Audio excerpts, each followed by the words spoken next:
The Laughing Song by George W. Johnson.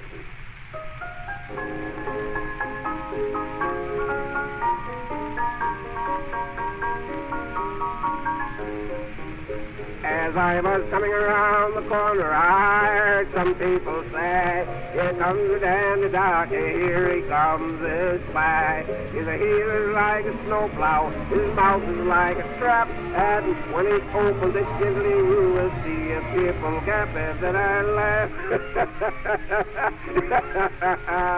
I could study her from Larry.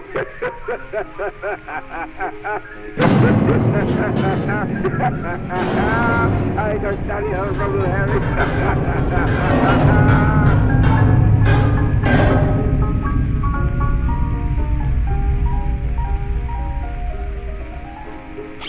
The sounds become louder in waves, each pulse ringing through your mind atop the other, like ripples caused by a skipping stone.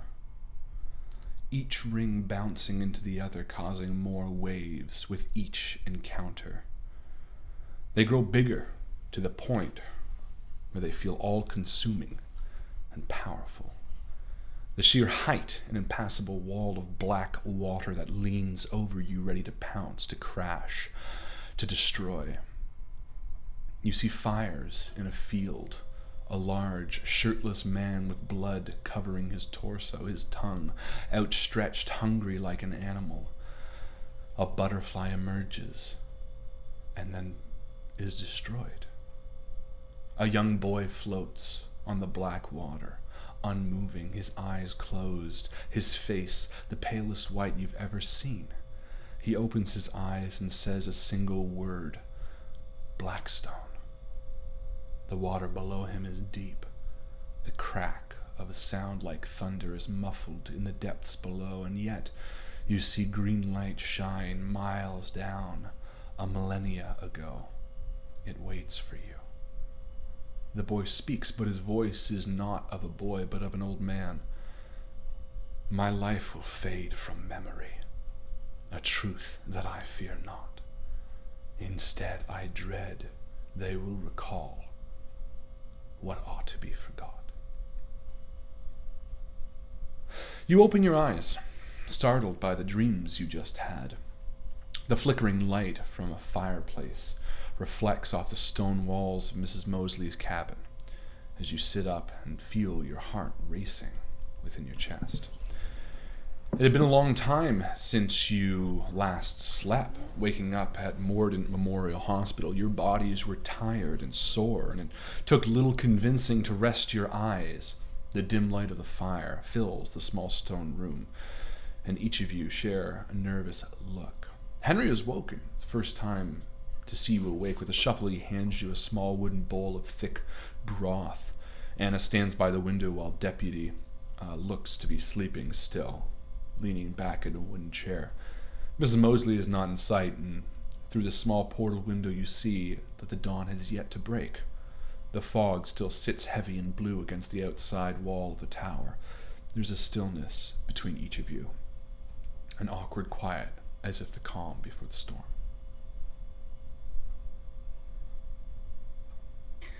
Good morning. Good morning. Oh, excuse me. How'd everyone sleep? You know, it wasn't without dreams. Dreams? You can call them that. More like nightmares. That water, Blackstone. Just haunting. Did you have that one too? Yeah. Again. It's kind of nice, I think, that we're still sharing. It means there's really no other direction but to keep marching forward, right? We've one more day. So are we just going to shoot at the bugs? The deputy says from across the room through half-open eyes. He sort of sits up in the wooden chair. That's the plan here, right? Scatter shot at the sky until we hit, what, any number of these fucking things? I don't think we have that many bullets. No, I don't think so either. Does no one have a better plan than that? Gasoline. Gasoline. Maybe we can smoke them out or mix something with it to make a poisonous something. I don't know. Anna is staring at the porthole window at the fog. Again, it's still dark outside, and without turning, she says, What about attracting them to something? I remember in late summer afternoons, going into evening, my daddy would make the servants go out and fetch some kind of wet herbs that they would light and smoke to keep the bugs away, so that we could still linger on the lawn and enjoy the weather. I don't know if we could do something like that, maybe. Keep the bugs away. Like a citronella? Some kind of. I'm not sure. That might I think drive. that would actually drive the wretch away, though. I mean, it's worth a shot. Maybe that's good enough. Maybe. And after a pause, the door to the floor swings open with a crack, and Mrs. Mosley exits laughing. You don't draw it away. You want to bring it together. Bring it to you. Here. And she pushes a small bowl, and you see this sort of brownish, sticky substance in the bottom of what looks to be sort of like almost like a hubcap. Give it a smell. Yeah, and leans over. You first, John. Yeah, and takes a tentative whiff.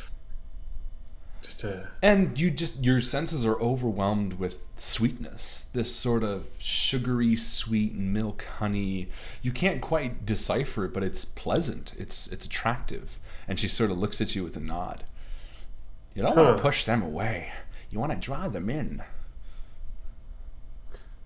Set a trap for this thing? She says and walks up as she sort of has a slung backpack, sort of like almost like a mail carrying case around her, and she's lugging it up, sort of holding it as she walks toward the wooden stairs and begins rifling through it as the three of you look at this sort of brownish substance. You have more of this? Oh, it's easy enough to make. So we lay a trap then. We douse a field with gasoline. We put this substance in the center, wait for the wretch to arrive, and light it up. I would feel a lot better having to jump on it than just walking up to it, guns blazing. And she sort of cackles. I don't think we have any option. It's not going to come to us. It's clever, see? It's not like us, just walking through the swamps waiting. It targets, and it knows we're coming. So you don't think we can surprise it, but you think we can lure it to us, like using ourselves as bait? And she picks up the letter that you took from Earl Larson's cabin, and she sort of points it. She's been sort of coveting it since you got back. She says, it says right here, the bugs. That's its life essence, but they're stupid. He swallowed whole handfuls of them. The wretch, no, that we can't kill, but we can draw the flies and kill them. They're stupid. They're just satellites. So the bugs are separate from the wretch. The wretch doesn't control the bugs. Yeah. And But you he reread the draws Earl strength Larson's from them. cabin note, and it says something along the lines of he coming back from a outing and swatting full handfuls of these flies, and then coming downstairs and realizing that the creature had been wounded, but they didn't make any real attempt to sort of leave, and in fact the place was filled with dead flies.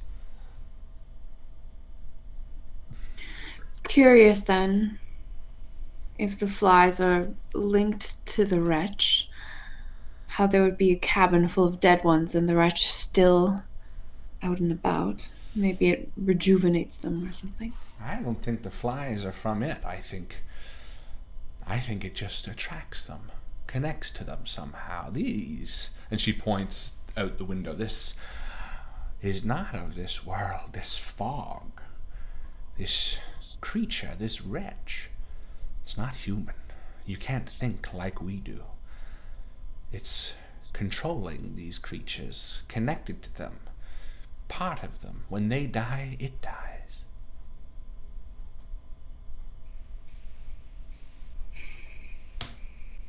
So where do we do it? Here? Oh no. We need to go out there, deep into the swamp. On the way to the ruins, I'm sure we'll come across her. We'll just have to be prepared. She stands up and begins walking towards the door. Are you ready? What do you mean, be prepared? And Deputy Patterson sort of stands up, holding a shotgun. You mean we need to walk out there to the swamp? Of course. You want to go to the catacombs, don't you? You want to end this thing. The Wretch is out there too. We need to kill both. Kill one.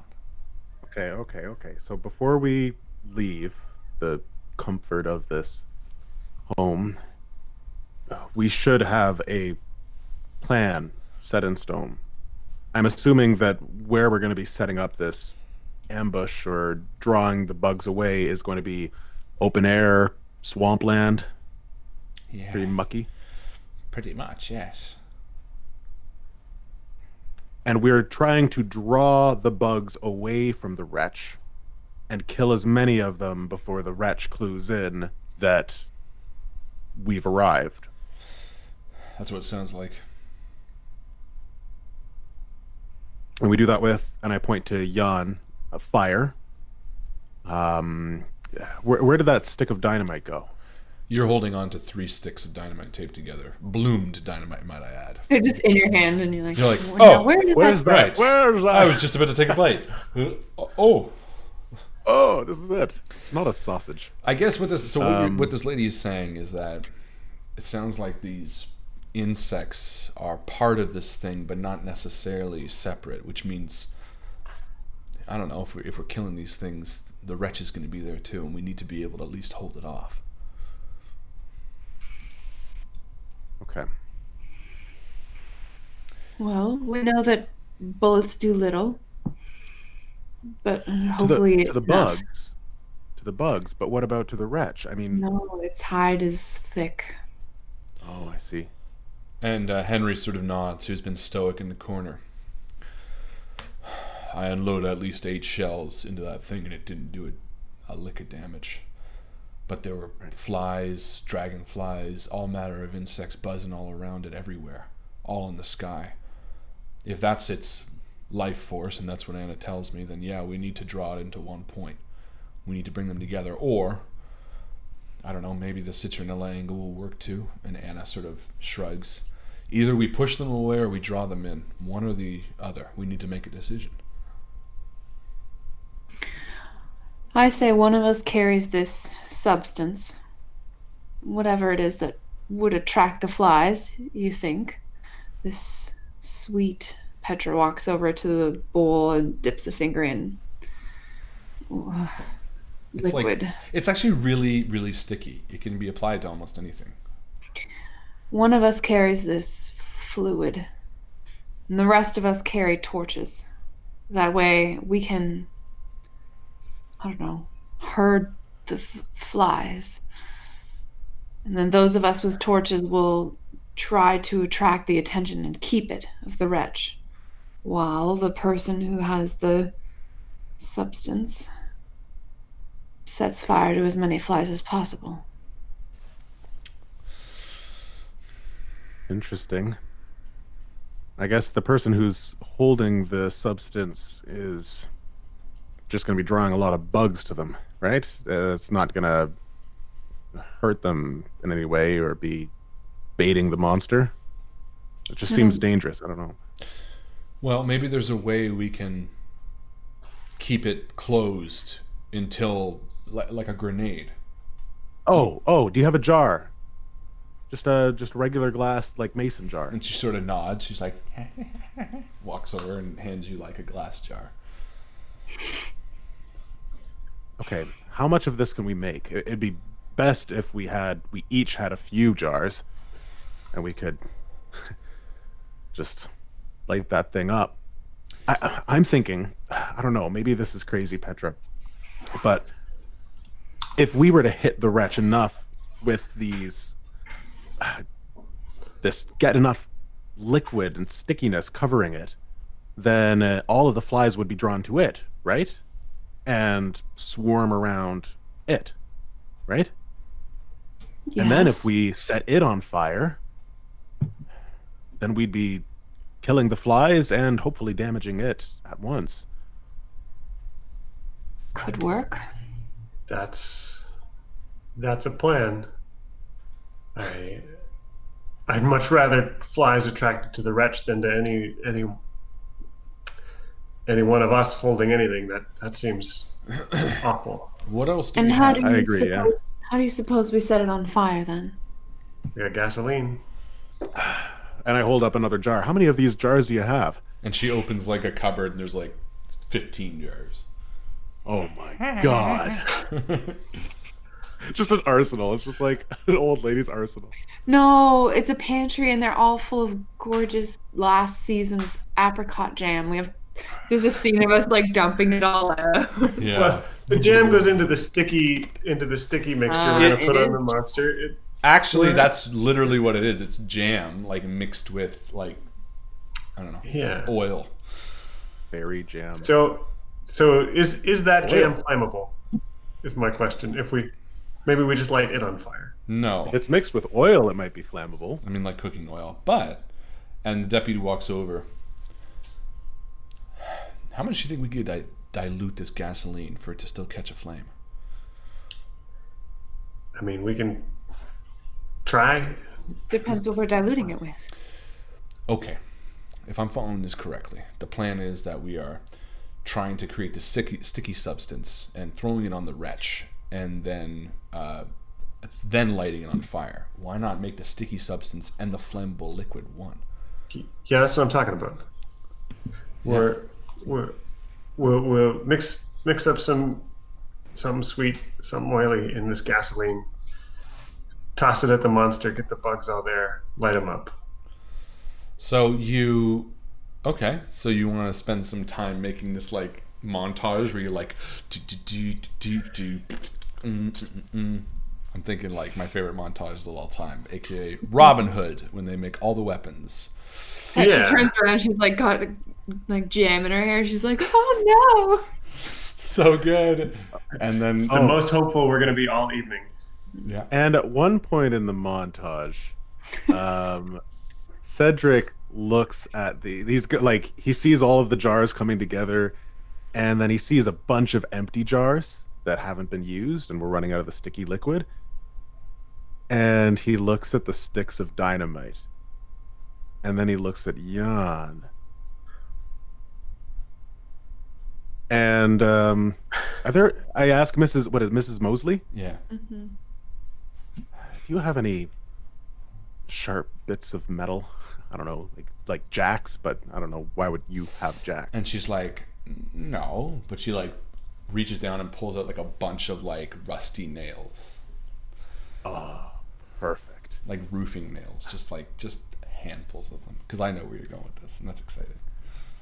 If we set this thing on fire, if we use these, a little bit of gunpowder, or I guess is it gunpowder, or is it powdered dynamite? No, it's nitroglycerin. Well, but I mean, you have bullets as well too, so you could make gunpowder. I mean, you could use that gunpowder from like a shotgun shell. I mean, a shotgun shell is essentially what you're trying to make, but in a bigger capacity. Yes. Yeah. Right. So give me But luck. we know that the Homemade Wretch, grenades. Okay, I will do a luck. What were you gonna say? the Wretch isn't injured by that stuff. Are we just trying to kill more flies? He's I think thinking it of would- endgame, Oh. Yeah. post Wretch, if anyone lives. Post flies. House flies. Just give me a luck roll. Okay. See if she has any like gunpowder. 47 is success. And she like pulls out this like tin, and she's like, "Back in my day, we used to make our own bullets. and like pulls open this jar of black powder. Mrs. Mosley. I mean, her house is essentially a fortress. She has like jagged spikes in the ground. It's not really crazy to think that she's sort of, I mean, where is she going to buy bullets, right? Well prepared. Yeah, she makes her own. Yeah, so Okay. There you go. So how many jars of Let's say 3. everything? Okay. Yeah, so three grenade jars, and you're gonna have 1 sticky gasoline jar each for the 3 main characters, and I'm gonna give Deputy Patterson 1. And just before you leave, Mrs. Mosley reaches into her pocket and pulls out 2 sticks, which you at first think are dynamite, and she hands one to the 3 of you. And it's a flare, a red flare, sort of one of those stick ones. And she says, "You'll need that to clear the fog. It'll only work for a short time, but the fog, I tell you, I told you, it doesn't work like a normal fog. It's a border between worlds. If you make our world stronger or brighter or hotter, the fog pulls back. And where we're going, deep in the swamp, in the old Lodge Key area, well, that's where the fog comes from." She sort of smiles. Who wants to take the flare? Sure. Is it a flare gun? No, just a flare. Okay. Cool. Jan will happily take the flare. Perfect. As we're like gearing up and getting ready to go, I've like the jangling sound of glass as the jars are rustling in a Kaboom. bag. Yeah. I say, how is everyone's throwing arm? Well, I have a throw of 20. Myself as well, yeah. Me too. And I put the bag down and say, okay, we need to rethink this. None of us are MLB pros here. Is there another way we can tailor this to our strengths? Petra, you're pretty good with a gun, right? Exceptionally good. A bullet striking one of these, and I hold out one of the oil jars. Do you think that would ignite? And I turn to the deputy and yawn. He says, and the deputy says, "It doesn't matter. If its health is tied to these flies, whether we hit the creature or not, all we have to do is make sure all the jars encompass all the flies. When we light them on fire, look, if we hit the creature, great. But if we don't, as long as we light them on fire afterwards, that's it. Which means it's less important to figure out our throw and more important to figure out to make sure that all of us has a way to light these things." I see. Okay. So then we all need... Oh, we all have the torches. Yeah, but how likely those are going to last, I don't know. Great point. How are we going to light these sticky gasoline jars on fire? Mm-hmm. And Fire arrows? what's her name? Miss Mosley sort of looks down at her jar with like it's sort of like they're mason jars with the metal lid, and she's like, "Huh." And she takes a knife and stabs the top and tears off a piece of cloth and like sticks it in and like holds it up. The point is but that then- they're broken all over the place to attract the flies. Right. If we burn it right away... They're not going to be Then- attracted. And she's like, "Huh," and takes out the top. They Puts it need to back be down. 2 different things. Exactly. We mix them all together. Can we rewind? No, you can't. So we need gasoline and we need jam. Yeah. We don't want gasoline. No, I think just- we do want them together. You just need to light them after. You just need to figure out a way to make How? that happen. I mean, you have Well, a road flare. a road flare, 1. but you only have 1, which means We have torches. you do have a throw, but it only matters for 1. Well, I don't. You must have a lighter, Petra. You have a lighter. No. I don't have a lighter. No, I Yan has gave you a lighter. Oh, Mrs. Mosley gave you a lighter that said, "This too shall pass." You have a lighter, Oh, that's the lighter. but you only have one. You still need to figure out what to light. I mean, you could just light a stick and throw it if you want, but sparkler.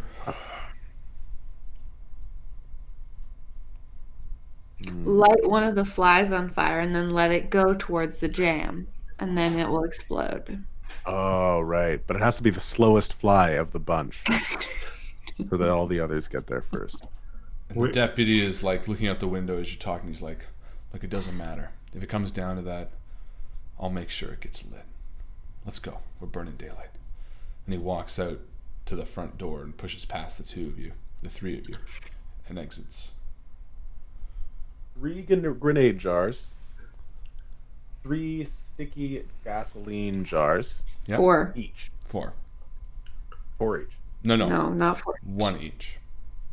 Cool. And including the deputy. Correct. Cool. I'll hand Petra my lighter then to make sure that she's got a source of flame. Who do you give it to? Petra, Perfect. I take it and I smoke a cigarette. you're the smoker, after all. Perfect. And as you each file out, Anna sort of hangs behind a little bit, and after a moment, exits. You all ready to go? Yeah, let's do this. We'll never be ready, but there's only one way to go. Are you wearing anything protective or anything you want before you leave? Clean clothes. You have clean clothes from last episode. And that's all I got. You could do cleaner clothes. Nope, these ones are fine. Okay. Mosquito net, Sure. Ooh. like Okay. a wedding gown. Or Great veil. idea. Yeah, she has one. She hands you like an old veil and you like tuck it in your shirt. Okay, nothing else you want? Then you exit Mrs. Mosley's house, knowing that you're likely never to see it again. Just as you do, large white flakes begin to fall down from the sky above. It's Fog's getting snowing. real solid. What? Go ahead. Everybody at once. Making a joke. What did you say? I said the fog's getting real solid. It's falling. Sorry, it was poor taste. No, that's okay. And as it does fall on you, actually, you realize that it's not snow. You sort of rub it, and it's ash. Big, thick, sort of gray flakes of ash are falling down slowly from the sky above. Just like on the boat, right? Oh, That was snow, I think. Was it? Feels like a long time ago. Yeah, it that's does. how I'm going to choose to remember it. This is snow too, or it will be if we survive today. And you push forward. Silently, you march single file through the thick trees towards the north, each step, the roots and bushes beginning to disappear, leaving behind only the trees, which seem to get older and older, some wider and taller than you thought possible as you continue north. The fog is thick, and in the darkness of the night, the canopy overhead hides the moonlight from the fog, bathing you in darkness. You all walk close together and feel for one another in the dark. Do you light your torches at this point? No, Someone I should. will not light mine. Petra lights hers. Okay. And the sort of fog around you becomes gray and filled. It's sort of like casting your eyes against a light in the darkness, how it sort of impedes your vision. And immediately you sort of see less because of the whiteness of the fog. It's sort of like the reflecting of the snow, making it extremely bright. But you do see the people in front of you. And She just brandishes it around. perfect. And you can see sort of the cusp of trees and the bottoms of branches from the trees that hang above. The floor beneath your feet still dry and crunching into the leaves. And you hear Mrs. Mosley from the lead. "Get ready for the fog to be thicker," she says. And keeps You moving. sure you know where you're going?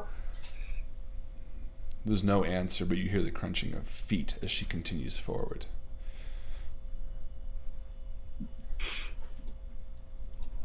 Petra I'm gonna do continues a. showing her I'm gonna do a. torch. I'm gonna do a spot hidden. Give me a Ooh. spot hidden. Try to see into the darkness. Ooh, the best roll guy could ask Oh, for. wow. Look at that. Yeah, you see... You bend down and you see a footprint in the dirt. And for a moment you study it. And its long, thin, spiky toes seem numerous and uneven. Like 4 on one side, 3 on the other side. And the footprint itself is large, 2 feet long almost. And I want you to do an improvement check for your Cthulhu mythos. All right. 1d10? Yep. Well, roll 1d100 to see if you get above it first. Okay. 49 is above. And now add 1d10. Improving your mythos all the time Proof of my mythos. by 3 points. What do you got now? 21. It's pretty good. It's better than my throw. Better than you throw. Don't worry about throwing anymore, just Cthulhu mythos. Physics. And you continue moving forward. The feel of bog beneath your feet and the scent of rotting wood in your nostrils is all the indication you have upon entering the swamp. Despite the icy cold, the swamp air feels thick, oppressive against your skin. The trees stay high and lean as the fog lets up a bit to reveal the swamp, having appeared almost entirely around you. It feels ancient, as if it's always been there, a place where the cold never fully sets in. In the dark, you hear the buzzing of insects, but beyond that, the swamp is quiet. Give me a spot hidden, Yan. Sure, I would love to do that. What's the marching order also? I think Jan's somewhere second from the back. Okay. Petra, for some Petra reason, will the be picture. just in front of Jan, holding the torch. Okay. Cedric will take up the rear. Okay. Failed that one though. Okay, perfect. Yeah. The fog begins to take on a different presence as you continue moving. It lays low against the ground like thick, moss-covered, almost like dry ice moving across the ground. Dark patches of water stick out around you. The trunks of the trees that surround look charred, as if long ago burnt. Reeds that stick up from the ground sit like spiky quills of the earth, and the stench of rot invades your senses as you move north through the swamp. Petra and Yan, give me a roll. Give me a tracking roll. That's in this game. Boy. Ha! Success. Oh, nice. No success. Yan, with the light of Petra's torch sort of blinding you specifically, it's really tough to see around. And Petra, your torch is sort of just filling the area around you as sort of thick wisps of fog. The fog's uneven. It feels almost like, you know, like when you add milk to tea, how there's thicker portions at first before it sort of all evens out, and you walk through thicker waves. And as you walk through a particularly thick one, you sort of turn to see where Cedric is, and you don't see him anymore. Yan, you see Petra step a little bit forward and see Cedric rounding more to the left as you step back and continue on. Petra, give me a dexterity roll.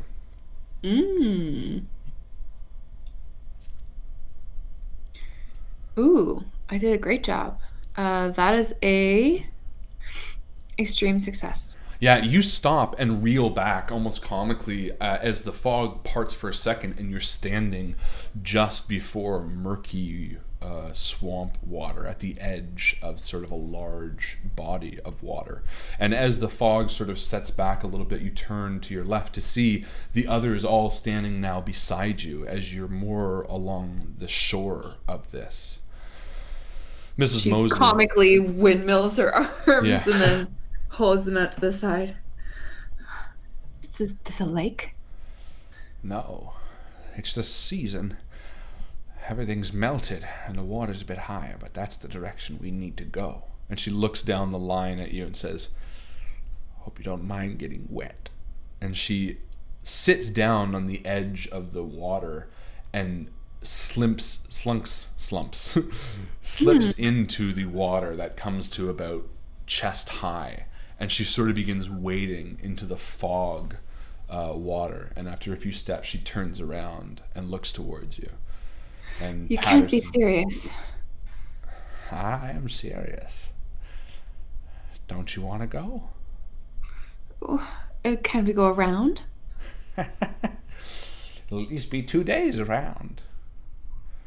You afraid of getting a little wet? No, why don't we just lure the wretch here? Miss Mosley shakes her head. Because it's on the other side of the water. Come on, Petra. We've been through worse. I say as I step into the water, holding up the bag of jars high. Ugh, I just feel like I've been in dirty, wet clothes for the last week. And she slides into the water. Ugh. Oh. And Patterson, Anna, and Henry sort of all follow suit. Yan.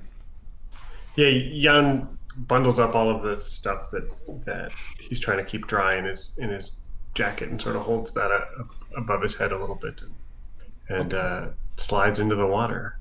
He slimps into the water? With the slumps, really, if you had to characterize It's a slimp and slump. You never slipped and slumped into the water. I lump into the water. Lump sat alone in a boggy marsh. You wade through the murky water as splintered pieces of wood jut up from the murky water like broken teeth. The thick sludge that sits across the bottom of the swamp wraps around your feet like quicksand. And with each step forward, the icy water hugs your body. You feel the thick mud clinging to you. Everyone give me a sanity roll. This is gonna go well. Mm-hmm. Fail. Oh boy. No, succeed. Never mind. Got excited. Fail.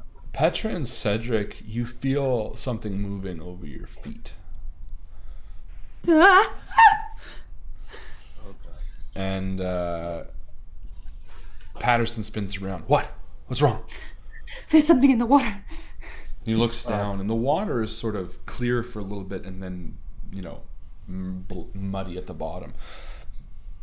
She starts thrashing, kicking her leg out. Your voice echoes across the swamp loudly. Shh, quiet! You're gonna bring it right straight to us. And he turns to you, Cedric. What's Cedric doing? Cedric has kind of fallen into the water a little bit, like picked up his feet reflexively and just like fell down. And so the bag got a little bit wet, and there's the jangle of jars. But you're not reacting to the feeling that you have. Well, I'm reacting. I'm more of like a kind of catatonic state, just kind of like just a bit of a thrash around. Okay. And I don't shout or anything. Both of you sort of feel the moment pass as Patterson sort of waits eagerly. Yeah, and you watch your friends sort of freak out, but you don't feel anything over your feet. Do you say anything to them, or just one step forward? We can't stop. If there is something or isn't something, we can't do anything about it now. We just got to get out of the water. Something touched my foot, Jan. Just keep moving. Keep moving one step forward. We gotta step through this just a little further. And as you do, the water gets a little higher, to the point where it's at each of your chins. You can see the shore on the far side, but the fog, it lingers along the surface of the water and wisp-like smoke swirling as you move through it. It clings to the water surface like as if it's clinging for comfort. You see the slow fall of ash above you as the flakes fall on the water before you and disappear, leaving an oily residue as you move through it. The air feels thick, thicker than before, as if hidden from the skies above and the world surrounding you. Almost feel dizzy as the water is about to reach the bottom lip of your mouth. Everyone, just give me a dexterity roll. Oh, Cedric's gonna start swimming. Great call. Give me a swim roll. Oh, I should have done dexterity. Way higher. That's why I made you guys. I'm going to do XP. Okay. I'm going to use XP. Bjorn very graciously offered us 3 of his XP today, so I'm going to use mine right now. Petra succeeds. Petra, you manage to just keep your head above the water as you move through, you're okay. Oh. Cedric, no, you do not. That's bad. Jan also does not. That's an 80, right? That is an 80 Guys. or a 100. Yeah. So both of you fail. As you do, for a moment your mouths dip below the water and you take a full mouthful of uncomfortable, disgusting sludge. You spit it out quickly, and you sort of hear a small cackle of laughter from Miss Mosley up ahead as you continue moving. Just past this area, as the water begins to rise, you see the large, bloated carcass of a dead deer in the water, just floating, its insides pulled out and rotten, its head almost removed from its body. It just sort of floats by you as you both roll sanity. Again, not Petra, just I'm just grossed on their behalf. Grossed out for I them. mean, it's bad, but I'm super sane. Yeah, you just this. feel sick to your stomach. Oh. Yeah, it's gross. Yeah, Cedric, you take 1d4. You can feel the maggots in the creature's intestines crawling down your throat almost. You feel the stench of its rot. How much sanity do I take? 1d4. Oh, should I Same have for rolled last that time? last time? No, you're good because you made the dexterity. You kept your head above water. Right, but for something touching me? No, that was just a freak out. Okay. Okay. Blah. And you make it to the other side of the water. It's still only about elbow height, so everyone roll a climb to get out. Yeah. This says.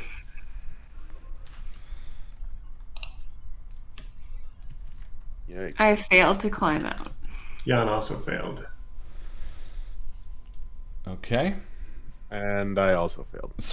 So all three of you go to push yourselves up, and the actual fact that all three of you do it at the same time brings the edge of the water down, and you all for a moment dunk beneath the water, this time holding your breath after all passing the carcass, and you all sort of spring back up covered in this murky brown water as you clamber up the now crushed side of the My torch is extinguished now. Yes, in the dark water. all of your fires that you might have had are extinguished and wet. And in fact, your jars, Justin, are wet. Anything you wanted to keep is wet. Okay. And as you try to get up, you feel hands. Patterson, Anna, Henry, and Miss Mosley all help the three of you up. You're sopping wet, standing in the murky gray light.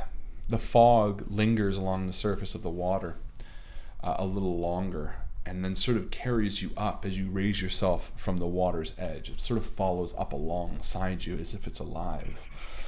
And you stand on a small circle of land that floats upon the bog like an island. On the other side of this, lay a dense wall of mangroves, and Mosley, who sort of wipes some of the mud from her legs, picks a few leeches off,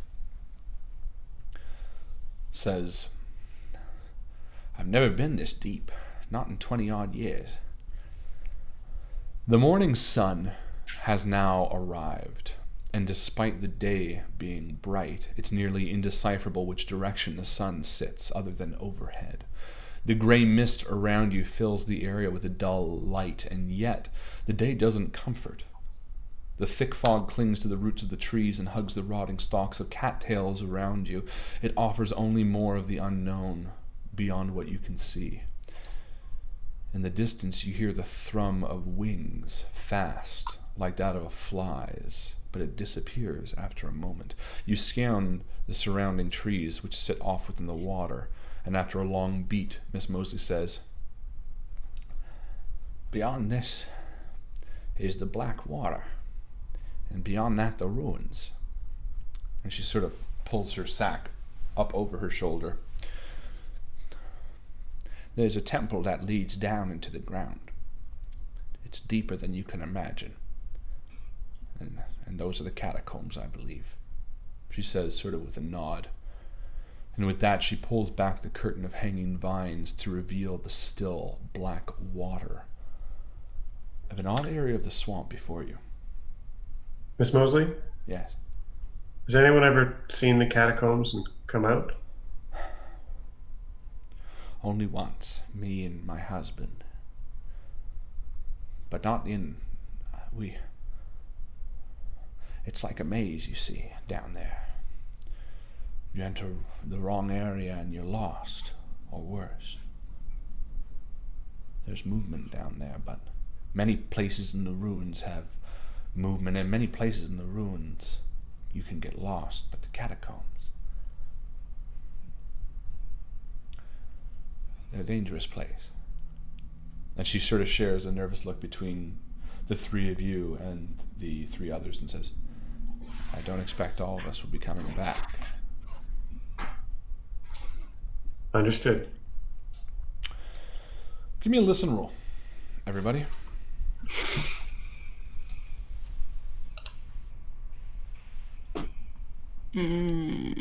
Hard success. Best roll a guy could ask. How many of those do you get? Oh my god. Jeez. Both on Isn't things that you your don't... third one in 2 episodes? Yeah. I also succeeded. Okay, yeah, the three of you hear heavy footsteps on the far side of these vines. And those who succeed at harder extreme hear the hum that Yan described hearing in town. For only a moment before it stops. Okay, what do you say? It's nearby. The bugs are coming. Okay. Is this a good place to set up? I don't know. I don't want them to catch us in the water. We'll have to stay here until it comes. I don't think that's possible. Miss Mosley pulls back this sort of series of low-hanging vines, and before you lays a circular area within the swamp. The water here is low, barely enough to reach your ankle. Yet the color of the water is inky black. For a moment, the whispers of fog part, and you see figures in a large circle of thin black water. Figures? Correct. Shit. Are they... How many of them are there? Give me a spot hidden or listen, or I wish there was more visual rolls. Perception could be. Let's spot some hidden stuff. I did a extreme success. Wow. I got a hard success. Okay. Cedric Cedric is more concerned with the equipment. Yeah, you're He's just on your going knees, through like the bag pulling it and- out and drying it and shit. Yeah. Cool. Okay. Yeah, you notice two things immediately, team. First and foremost, on the far side of the low black water that you stand before, you see the shore of the land. And beyond that, through the passing fog, the distinct outline of buildings. Stone pillars that sit high are viewed for a second before the mist engulfs them once again. So you see beyond this sort of circle is what you seek. You also see, through the fog, that the figures before you are unmoving. They seem twisted and attached to trees. They look dead.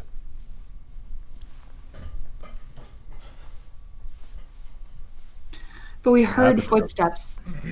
You did. Oh, not human footsteps. We heard buzzing. We heard the wretch. It had to be I could hear the bugs coming with it. So let's set our trap here. It's coming. How are we gonna do that? We have this jam. Yeah, but what are we gonna put it on? The trees? Let's ground. cross The ground is covered in water, up to our ankles. the catacombs are over there. Let's just get across the water and maybe it won't even catch us. All right. Patterson, Anna, Henry, and Miss Mosley all sort of look towards the three of you nervously and begin moving into the area, the clearing, as it were. Who goes first? I'll go first. You step into the black water as a chill runs up your spine. The stench of this area immediately invades your senses, an overwhelming scent of rot and death, excrement, and the iron-like scent of blood. Moving forward, you look towards the figure that Petra sort of pointed out to you, and you see that it is a human. However, it is long dead.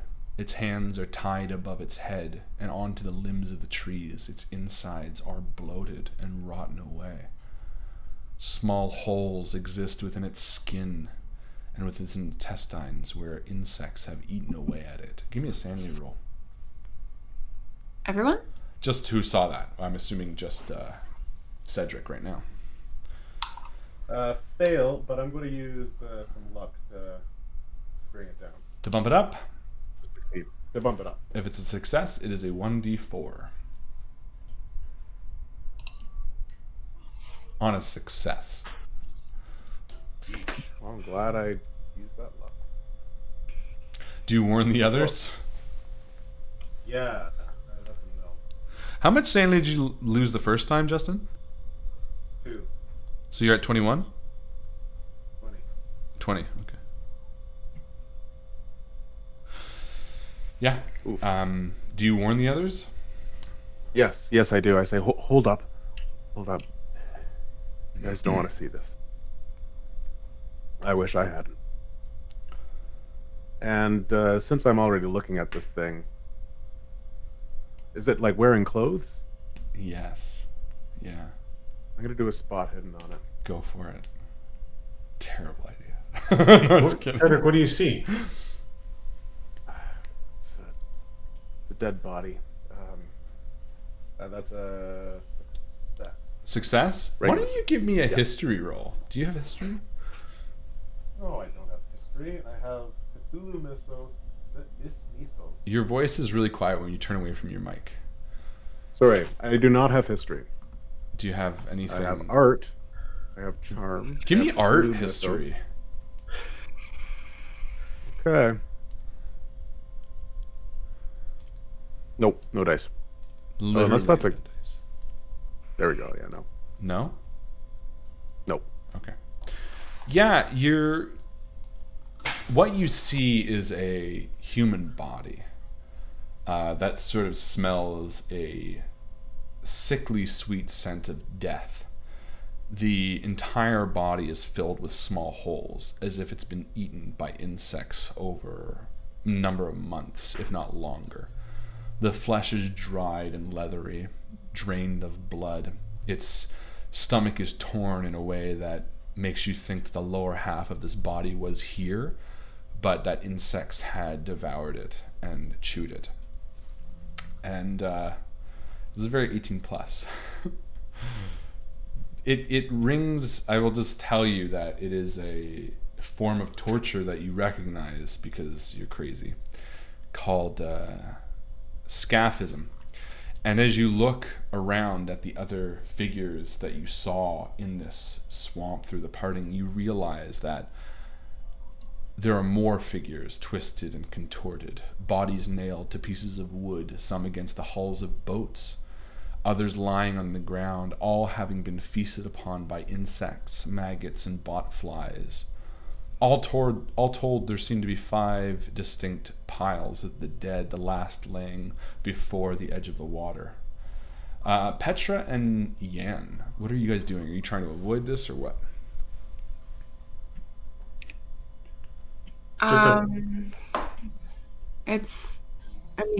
They're just all around, right? Sort of. It's a large circular area with sort of, think of them almost like anthills. You know, like large anthills of these bodies. So it's not hard to avert your gaze. It's not like impossible. They're pretty distinct areas. But it's up to you. So Cedric had started to cross, stopped when he saw this. I think Jan's just going to continue trying to lead the way across. Just be like, there's nothing we can do about it. We just got to keep moving. Perfect. There's dry ground over there. Okay. Got to set up this trap as soon as we can. Petra, what are you doing? Petra's kind of lagging behind a little bit. She's looking over her shoulder, trying to relight her torch. Why don't you give me a spot hidden?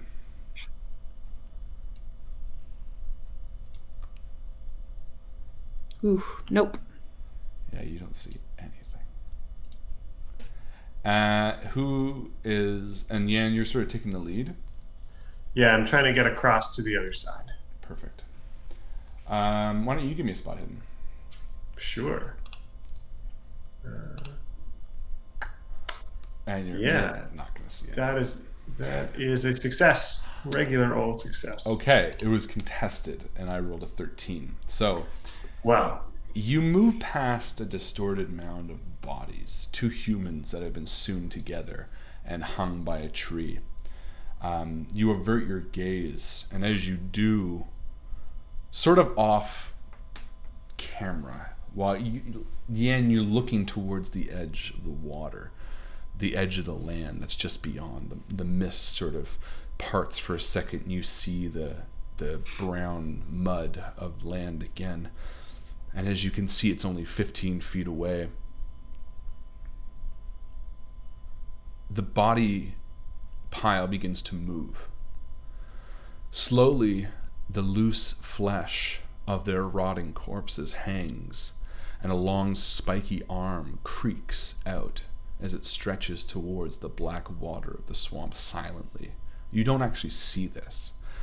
You're sort of eagerly looking towards the edge of the water.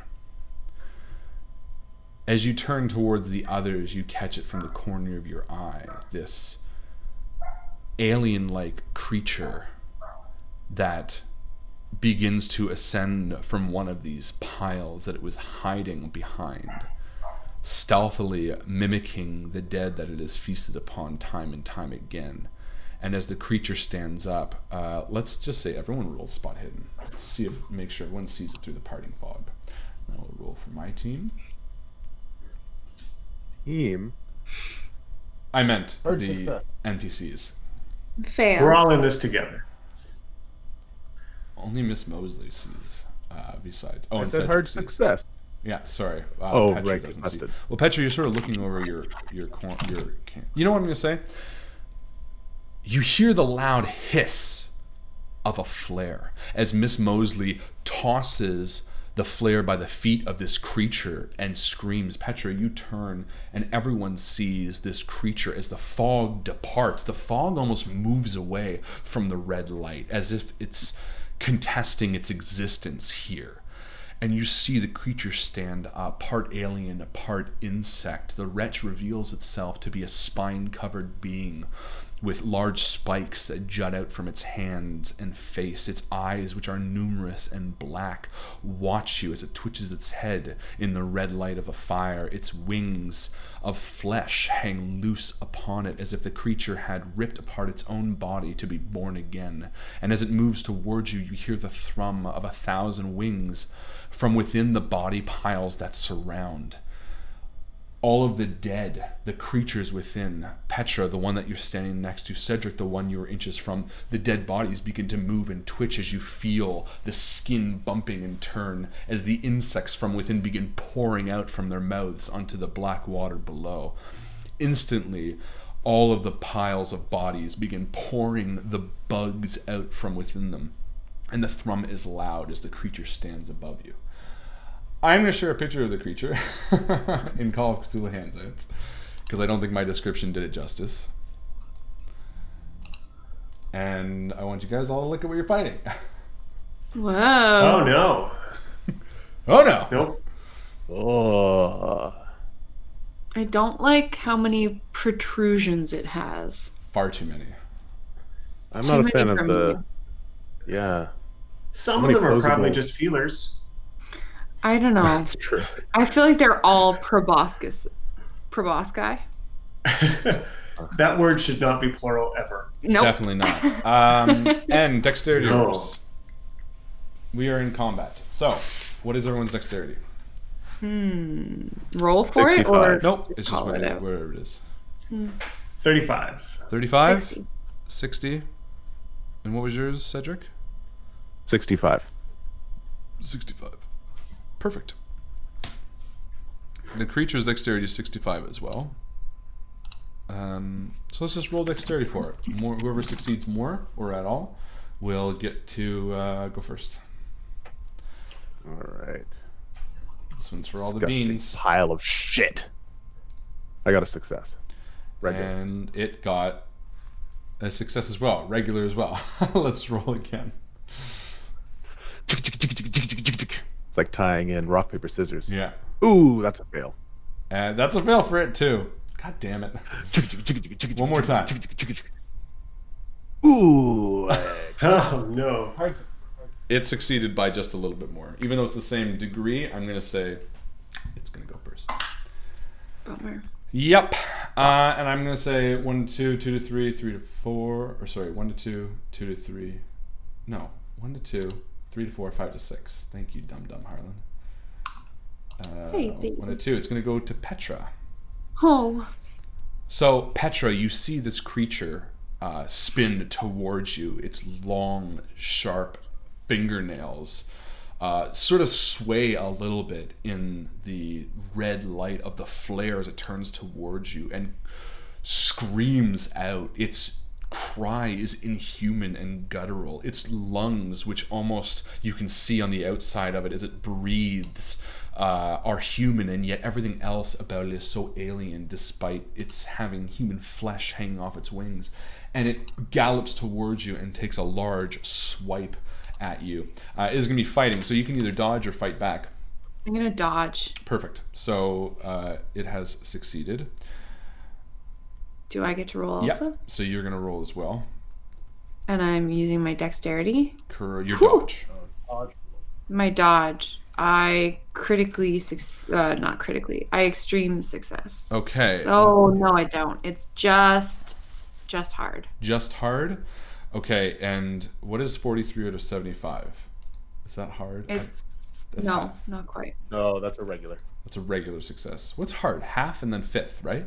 Yes. Yes. Half and then fifth. And then half of 75. But even if it was hard, goes to the dodge. It goes to the dodger. Correct. So, as it runs towards you, you manage to peel out of the way. How do you do that, Petra? She dives headfirst into a patch of sludge just behind the mound of bodies that is hissing out insects, and she tucks into a tight little somersault, just narrowly avoiding the probing limbs of this awful creature. Amazing. And as it sees you, it spins around and attacks again because it has 2 attacks. Dang it. Sorry. Can I dodge again? Yes, or you that's- absolutely can. But you know what? It doesn't matter because it misses this round. So All right. it turns, and seeing you dodge in the pile of bodies, it swipes at it and misses you, but spins the sort of rotting flesh of humans scattering across the black water as you all sort of see this creature reel back in the red, sort of flickering firelight of the flare and call out to the night sky. Jan, It is Cedric! Cedric's turn.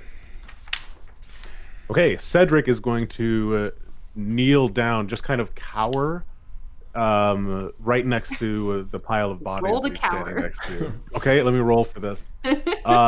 So I'm kind of going into stealth mode a bit as I pull the bag from my shoulder, reach in and unscrew one of the jars, and begin to liberally pour it over the skulls and decay pile of bones and detritus that's beside me. Okay, perfect. So yeah, you do that for one of the 4 piles, and immediately the bugs and creatures that have been like flying and swarming out begin coming back to it and being attached to it. Yeah. You do that. Okay, oh, great. by the way, And- everyone who saw this is going to roll sanity. I forgot. Yes, definitely. Can I do one more little thing? Of course. I'm going to take one of my exploding jars Yeah. and I'm going to place it on top of the pile and just leave it there and just angle it in a way that it's visible. Sure. I'm going to say those 2 actions are sort of one round. That's fair. Perfect. Okay. And it comes to your turn, Petra. So Petra failed her sanity roll. So that's 2d6. Oh! Goes Oh, fuck. 4. That's not bad. Not bad. So she's sitting at a healthy 20. This being the case, Cedric, how much did you lose? 10? Holy shit. Cedric's got 10 sanity. Oof. Not great, Cedric. Nope. No. I'm crying for those little beastie things to come back. Come back, beasties! Petra stands up from her somersault, takes a look behind her. Her blood runs cold as she sees this thing attack the mound where she was standing just a moment before. And she realizes that she left her bag, her satchel full of jars and whatnot around the front of the mound. So she runs around the front and she's sort of trying to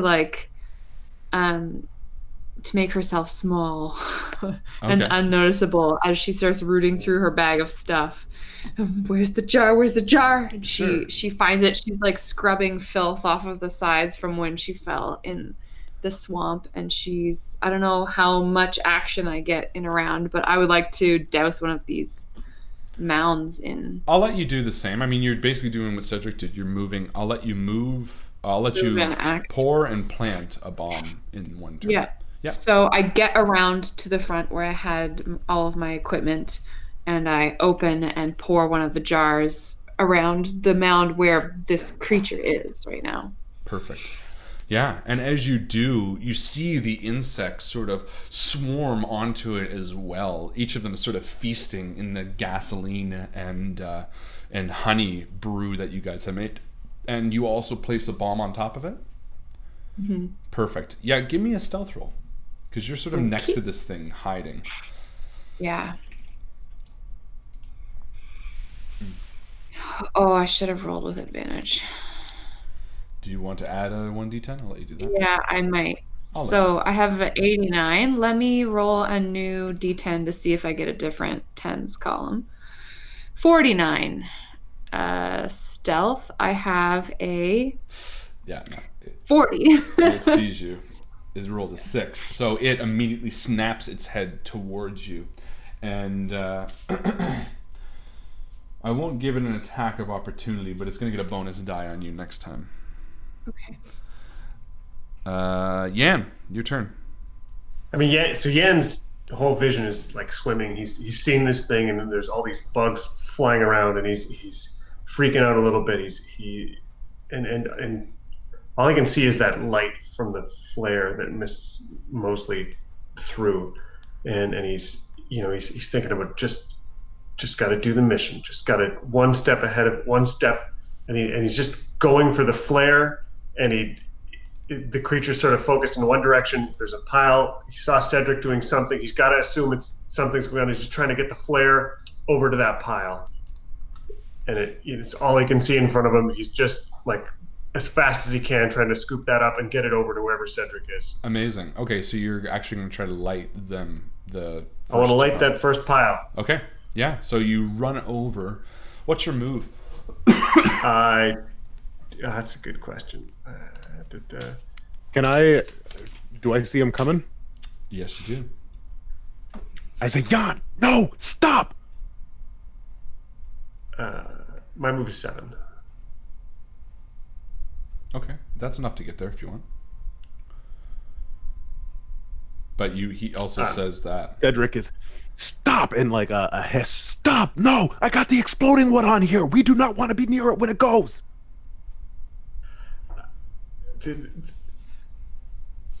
It's so. Get it out of the way. What? I can't move. It's not my turn. Go down to the next one. Yeah. Sorry, Cedric. Oh man. I will say this. I'll say this just so you're aware. You still have 3 NPCs that will be acting after you. Yeah. Yeah. So there's the exploding one on this one. There's the bug and Petra on the other one. There are 4 piles of bodies that bugs are pouring from. 2 now have a bomb and the gasoline poured on them. Yeah.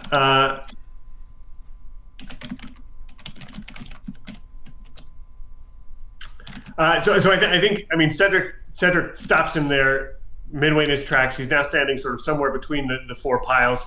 He's got the flare in one hand. He's bedazzled. All he can see is like he's trying to only look at the flare and kind of movement because otherwise it's just bugs around him and he can only picture them crawling out of his own skin. Yeah. And so he's like rustling around in the bag he's got, trying to find the other pouch, and maybe gets it, or the other jar of sticky gasoline mixture, and he's sort of got that in one hand and the flare in the other, and is just, I think, stunned for a minute, sort of moving kind of in the direction but also holding the flare. If you want, do you want to defer? Yeah, I would happily defer. Why don't I do that? Why don't I put you to the bottom of the initiative? Let's do it. Is that if that's what you'd like? Yeah, no, I think that's sort of what he's doing. Is he's just stunned. He sort of had a mission and was told the plan is changing or wasn't ready, or he's super confused and bugged the fuck out right now. Perfect. And is just sort of stunned standing in the center. Pun intended. Perfect. Well, I don't want you to ruin your turn, so so we'll defer you because I love that acting. I think that's a really on point for your phobia, which is bugs. And Patterson follows suit with Petra and Cedric and grabs his jar and pours it on the nearest one to him. He also places his bomb on top of it and then starts sort of moving out of the way. I'm going to say Anna does the same, or Henry rather does the same. Anna is sort of helping. And then Miss Mosley is sort of taking up the rear, watching all this unfold. And as she goes to help the final thing, she sees Yan with the flare and goes to grab Cedric and pulls him off of the pile that Yan was going to light. And Yan, you're back in initiative. So now all 4 piles are lit. Are all doused and ready to explode if they need to be. Are we ready, Cedric? And Cedric is a little bit like got his head down. There's bugs flying all around him. Miss Mosley grabs you and she's like pulling you away. Yeah, doesn't even hear Jan say it. It's up to Jan. So there's this really this moment where Jan's like searching around. He's stuck. He's got 4 piles. There's this decision to make that's like it's going to change everything. He could not do it and wait till he's sure, or he could take this risk and just run and light a thing. He knows they need to get lit. He's looking out and he can't see anything but darkness and hear buzzing around him because he's got this flare in his eyes, and he just runs forward and tosses the flare at where Cedric used to be, and is sort of got just this like guilty look on his face, not sure if Cedric's still going to be there. Maybe he's just blowing up his friend to nothing, but something has to happen, and he's got to make this decision and hope it's the right one. Amazing. And he lights it. And as the flare leaves your hand, it immediately ignites the entire mound in red flame as the creature bellows into the night, and you see it immediately catch fire and the flies begin flying off. But as it does, the flames lick the vessel on top, and it sprays in sort of an explosion of flaming nails that sort of get sent out in every direction. And as they do, the flaming nails land on other piles and begin setting off a chain reaction. Everybody who's sitting next to one, which at this point would be Henry and Anna and Petra, give me a dexterity roll. So just Petra from the real world.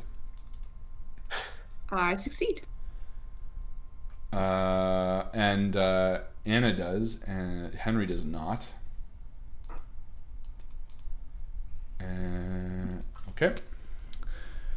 Petra, you dive out of the way just as a flaming nail lands and ignites your pile. And each of these piles, the entire area is bathed in fire as you're all dodging.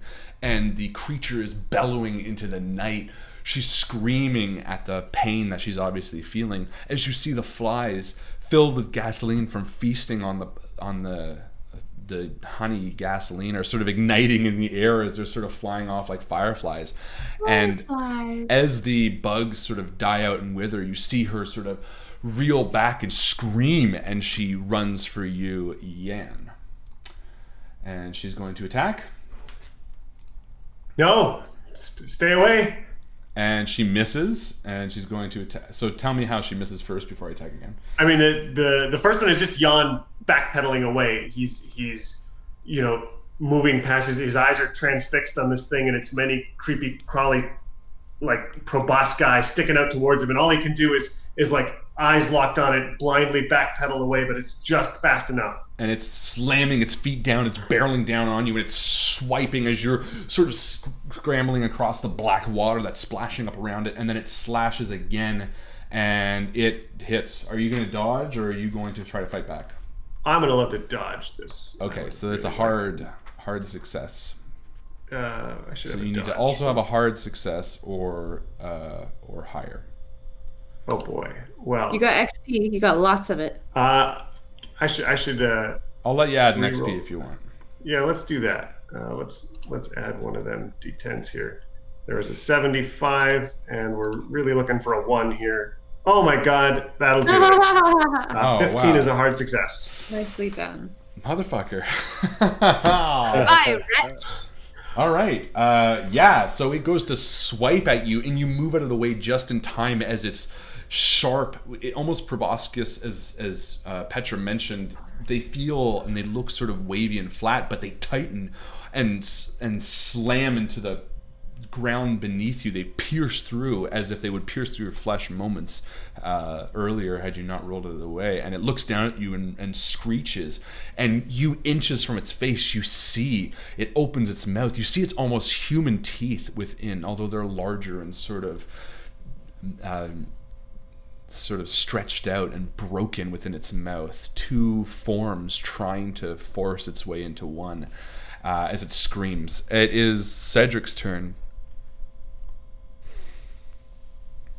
Cedric is kind of marveling at all of the, marveling at the light show. Yeah, there's basically a circle of flame around you that as the flies are burning, you hear creatures screaming. The wretch itself is just howling wildly. And I involuntarily cough and cover my face from the stench of it, the burning corpses. And I reached in my bag. Again, where is Jan right now? Jan is under the creature, and it is sort of standing in the middle as it's just driven its hand into the ground beside him. Cowering. Yeah, he's cowering. Is there any, like... Do I still have a hatchet? A hatchet? Sure.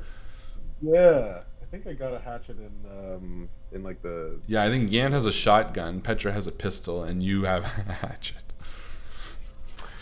All right, I'm going to heft it, and Both. run in at the beast and try to swing and take off its head Okay. with a hatchet. Give me a fight. Try to get it off of Jan. All right, and I'm going to use an XP here. Okay. Do it. Okay. Okay, just a regular success. It does not dodge, so yeah, you hack at it. What's the damage of the hatchet? Do you have? Yep, 1d6 plus 1. Give it a roll. Oof. 2 points of damage. Yeah, so the hatchet sinks into its neck a little bit, and you hear it squeal as this black blood begins pouring out all over your hand. Immediately you see within the blood the squirming small tentacles of the worm-like creatures that invaded Yan's hand pour out and begin falling down your own hand and fall down onto Yan's stomach as he's writhing and trying to climb out from underneath the creature. Yeah, and you pull back the hatchet, and it's angry. Petra. Cedric, get out of the way! And Petra pulls out her pistol and takes aim with a 45. Perfect.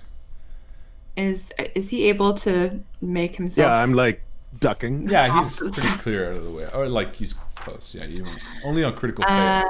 That is a success. Perfect. And I guess the creature will try to dodge. Can you dodge? I don't know. I never actually checked. But you know what? It won't matter because any outnumbered anyway, you guys get a bonus die. So I'm just going to say that's a success on that hit. Give me your damage roll. Okie doke. I'm rolling a d10 plus 2.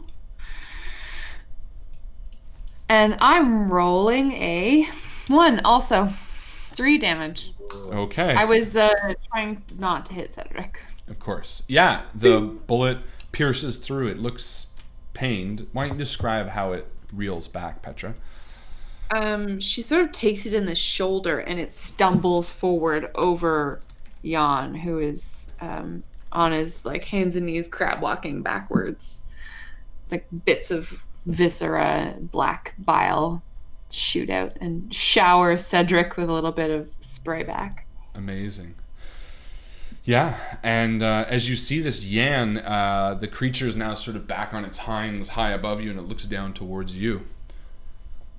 Yeah, he's lying on his back, and just the words spill out of his mouth. You wretch, you wretch. He reaches for the shotgun and cocks into the chamber and just like over top of him and just pulls the shotgun, back, firing off as many shots as he can get off right into the center of this thing. Do it. Sick. Give me. That's a really good end. XP. Yeah. XP. Yeah, we're gonna use an XP on this one. Yes. So how do we like that one? One? That's a critical. Whoa. Okay, so I'm excited to find out how many pieces it is. you ready? You ready to hear this? This is good. Okay. Yeah. For a critical hit, the short range does 24 damage plus, I guess, hold on, that's fucking crazy. You blast a hole into another dimension. Yeah, it doesn't matter. You so overkill it. Tell us how you just destroy the I mean, Wretch. it's just blind at that point. He had 6 shots in the shotgun, and they're all over this thing. He's just unloading it.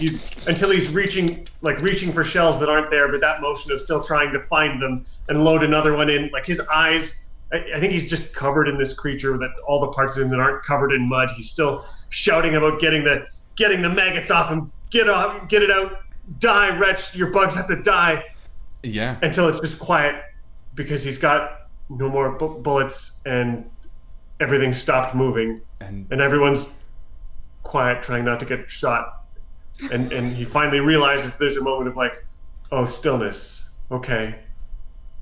And he's just breathing heavily, still kind of freaking out, shaking, waiting for his eyesight to like come back, trying to clear out any mud and viscera from his face. Yen is bathed in like black blood and just holding the smoking shotgun as pieces of the Wretch are, you know, sort of on fire almost around him as the fire dies out itself, and slowly you rise to stand over what is left of the corpse of the Wretch as it twitches and writhes in the fog as the red of the flare dies out and the fog moves in once again to consume all that remained. The child of Catherine McCarthy is put to rest once and for all.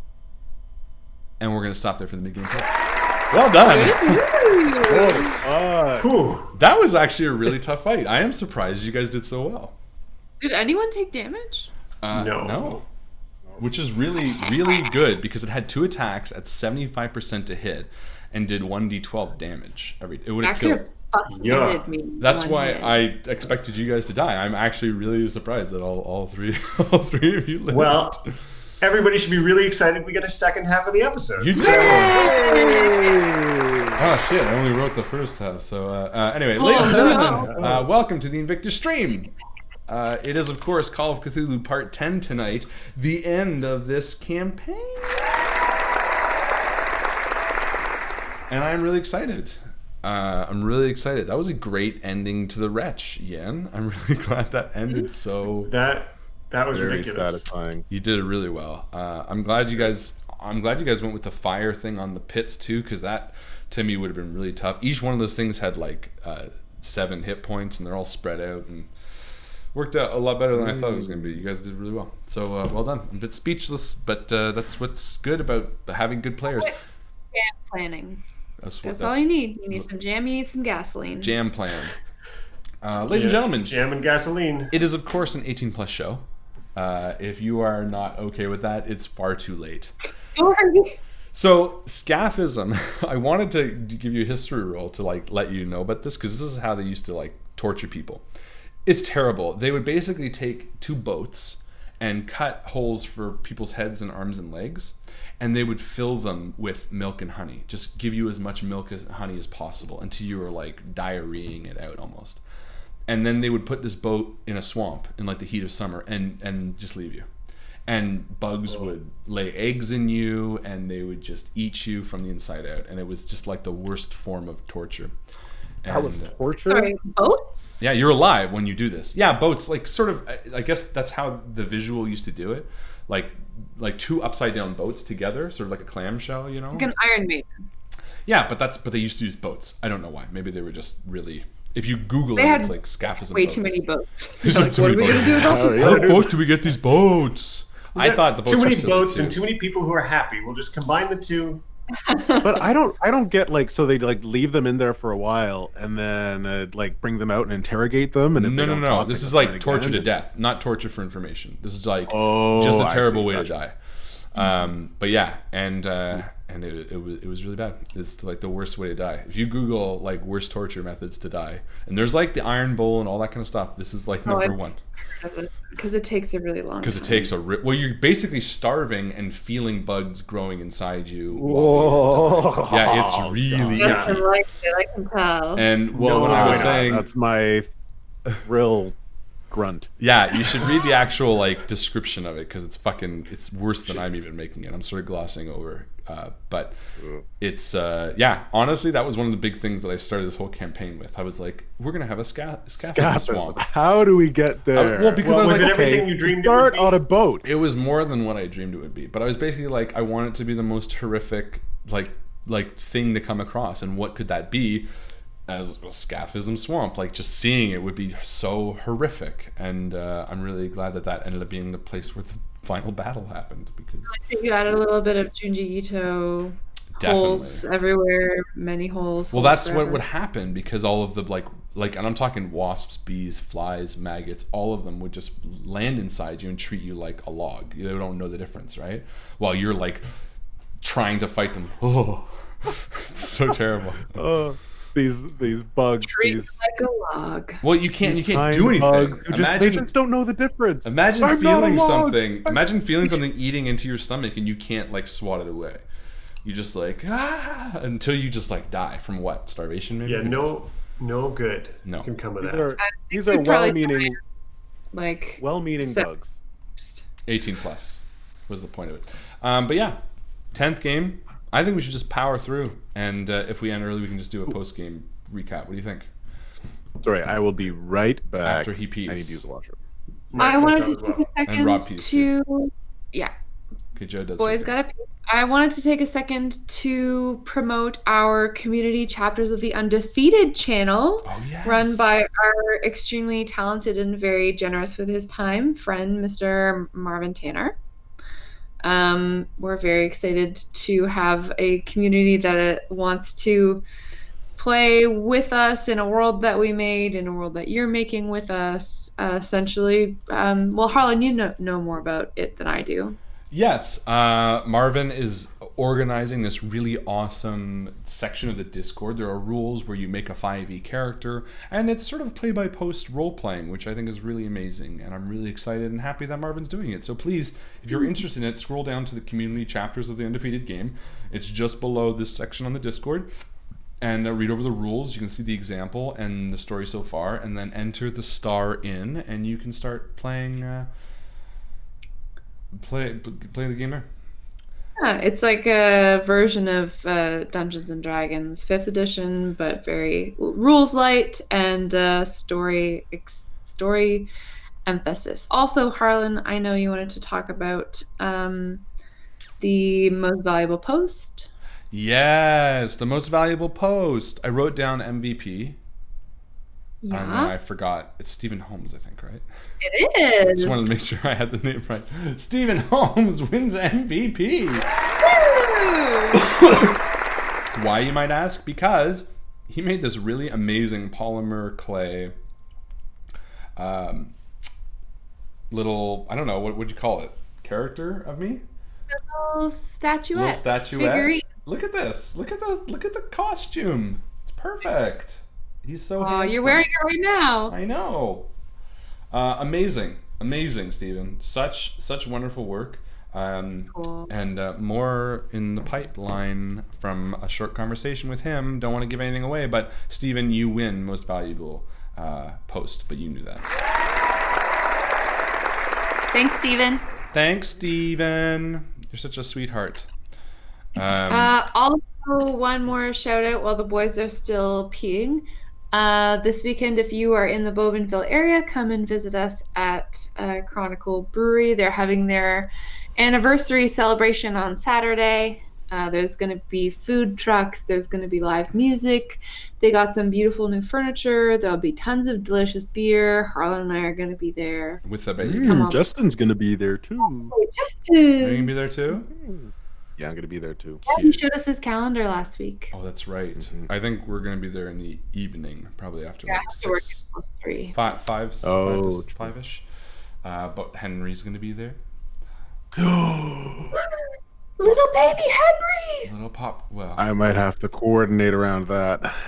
coordinate Yeah, around you that. should. Don't want to see Henry. Like coordinate around To see being him. there when Henry's there. Yeah. We'll be there around 5:30. Henry gave me the 5:30? idea for scaphism, by the way.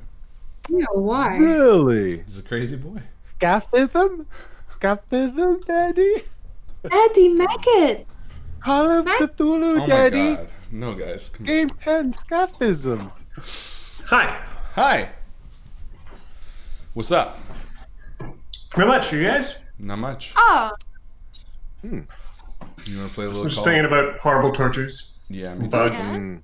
I was thinking about grabbing a beer. you should. It's the final game. It is.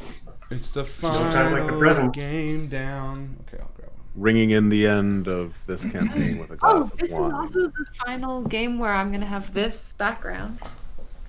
Oh! Yeah, I'm gonna Wow. be moving my computer this weekend. So Oh, nice. I don't know how we're gonna make the audio issues work, but I'm gonna be somewhere off to that side in Harlan's background, non-visible on camera, but What's non-visible on camera? say goodbye to my non-usable fireplace and my view of King Street and my couch and my tomato painting, because that will no longer be my background. Oh yeah, this is your last stream as from there. Bye, couch. Bye. Bye. Well, the couch may Wow. very well be in your back. Yeah, we might. We'll figure it out. We're gonna figure it out. That's exciting. It'll be a whole new. The campaign will really be the end. New couch. A whole new stream. What kind of beer are you drinking? My favorite, the Old Max? Golden Golden Axe Is by Chronicle Brewery, our boys. If you would like to see behind the scenes at Chronicle Brewery and see what they're all about, become a Patreon supporter for $10 a month, and you can see our videos. And if you have been enjoying this campaign and you become a Patreon supporter, you will get all of Harlan's novella of notes for this 10-part series after, I guess, the May 1st. Yeah, I'm going to need some time just to get them together. But just to give you an idea, oops, I just launched Photoshop. Oops! Go away, Photoshop. Is everyone quiet for a reason? No, I don't know. No, just it felt like you were building up to something. Yeah. Oh, I was going to say, just to give you an idea, my Call of Cthulhu Game 2 folder, it's 1.2 gigabytes, and 10 parts, I don't know, each part is what, 9 pages maybe? Yeah, so you're looking at like, Wow. fucking 90 page, yeah, fucking 90 pages of notes. Oh my god. Plus pictures, plus everything. This is just so much. It's worth it. It's Yeah. definitely worth it. Colin's accusing me of not having a sparse or enough background. I've been working, okay? I'm trying to pack as much as I can. She's doing a My great job. apartment is a big mess, I promise. She's doing a great job. I'm doing really good. You're doing really good. We ready to end this thing? Let's end this. Let's kill the wretch. Let's do it. Wait, hold up. We did.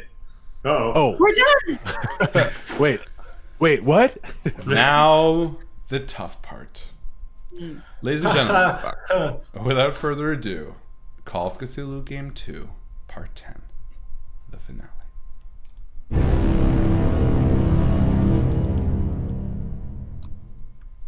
You reach the edge of the black water, and at first, the moss-covered stonework looks almost like a tree trunk. But as your eyes adjust, you recognize the distinct outline of pillars. The structures, however, are nothing like you've ever seen. Here, deep within the swamps, lay the ruins of an ancient civilization. Mosley, Patterson, Sarah, and Henry all share a nervous look with the three of you as you scan the beginning of these stone ruins.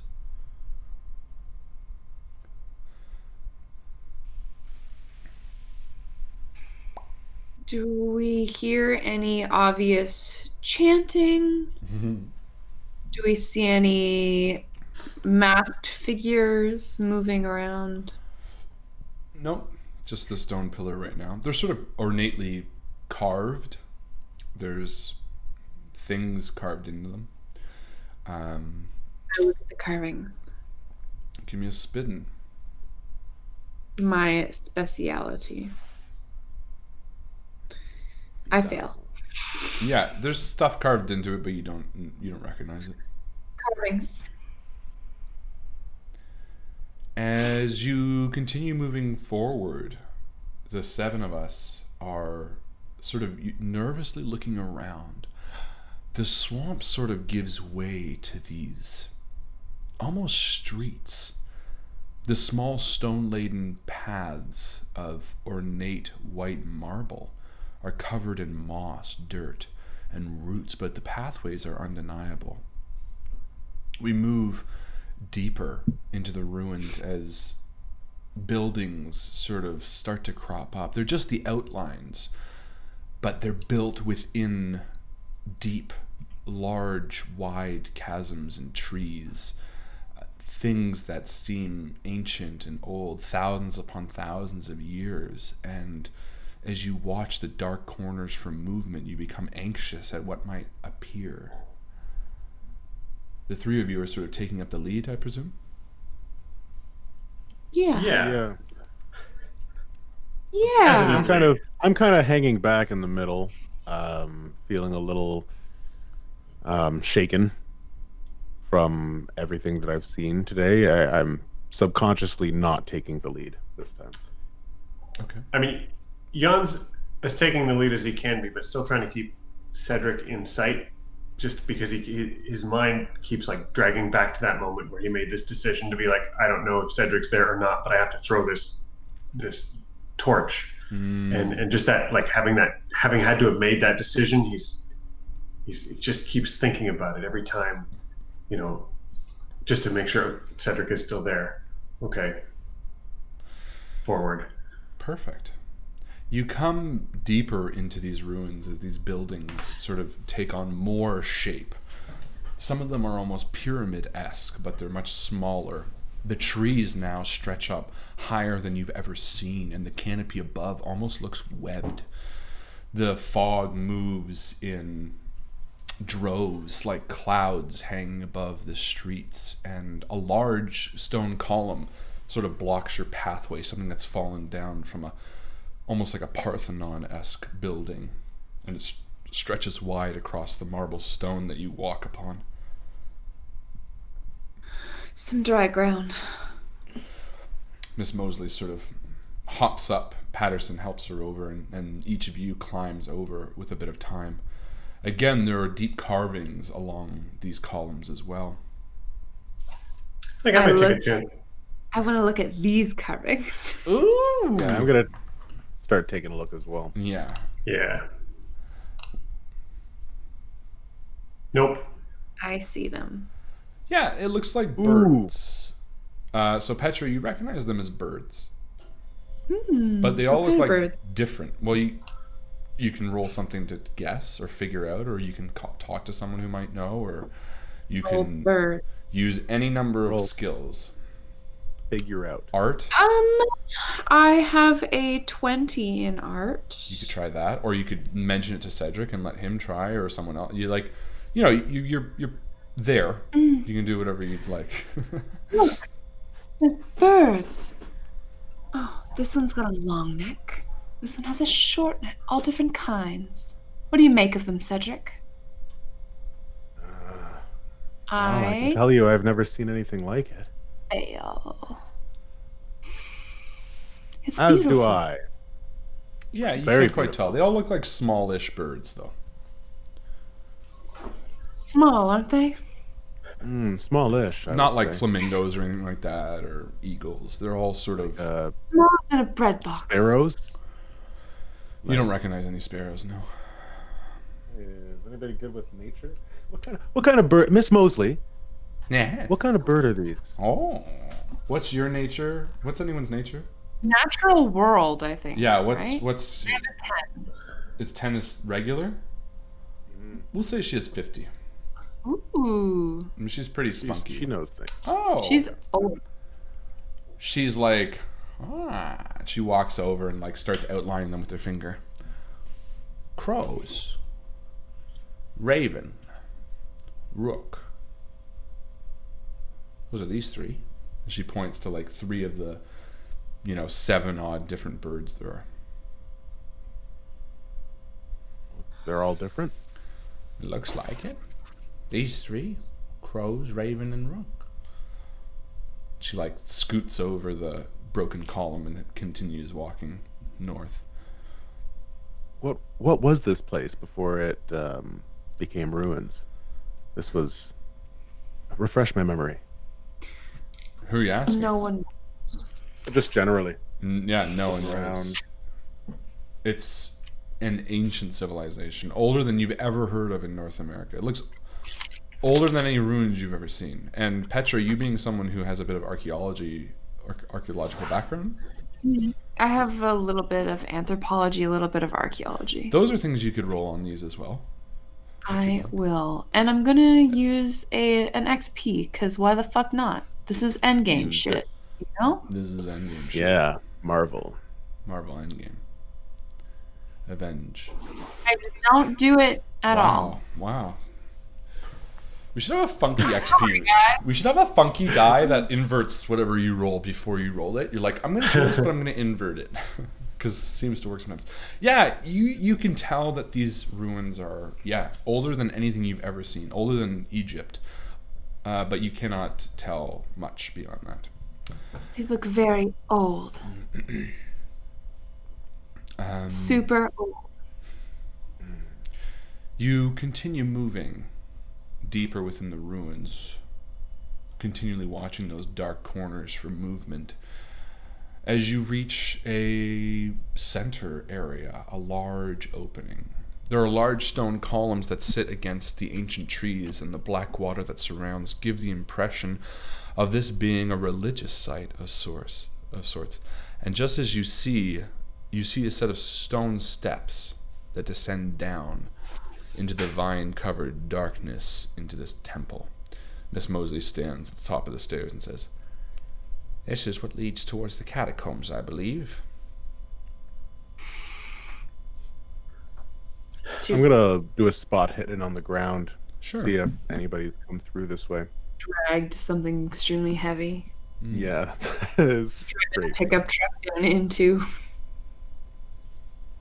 Success, regular success.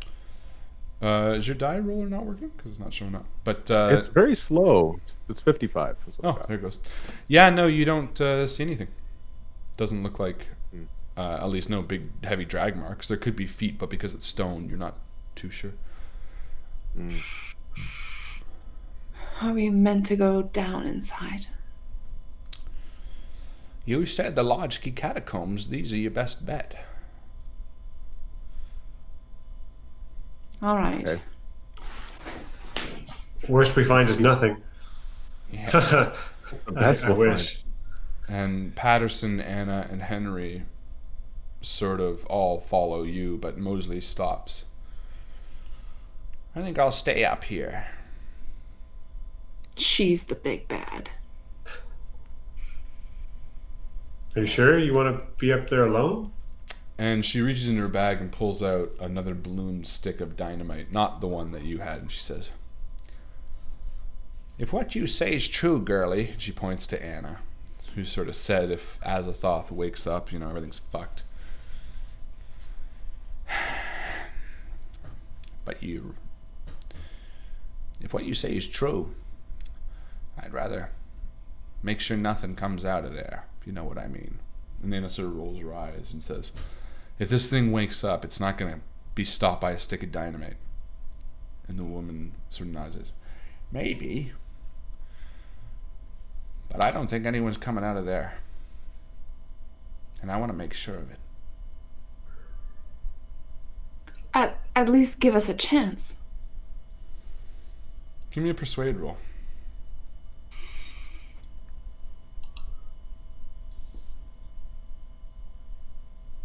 37, which is a failure. How close are you to success?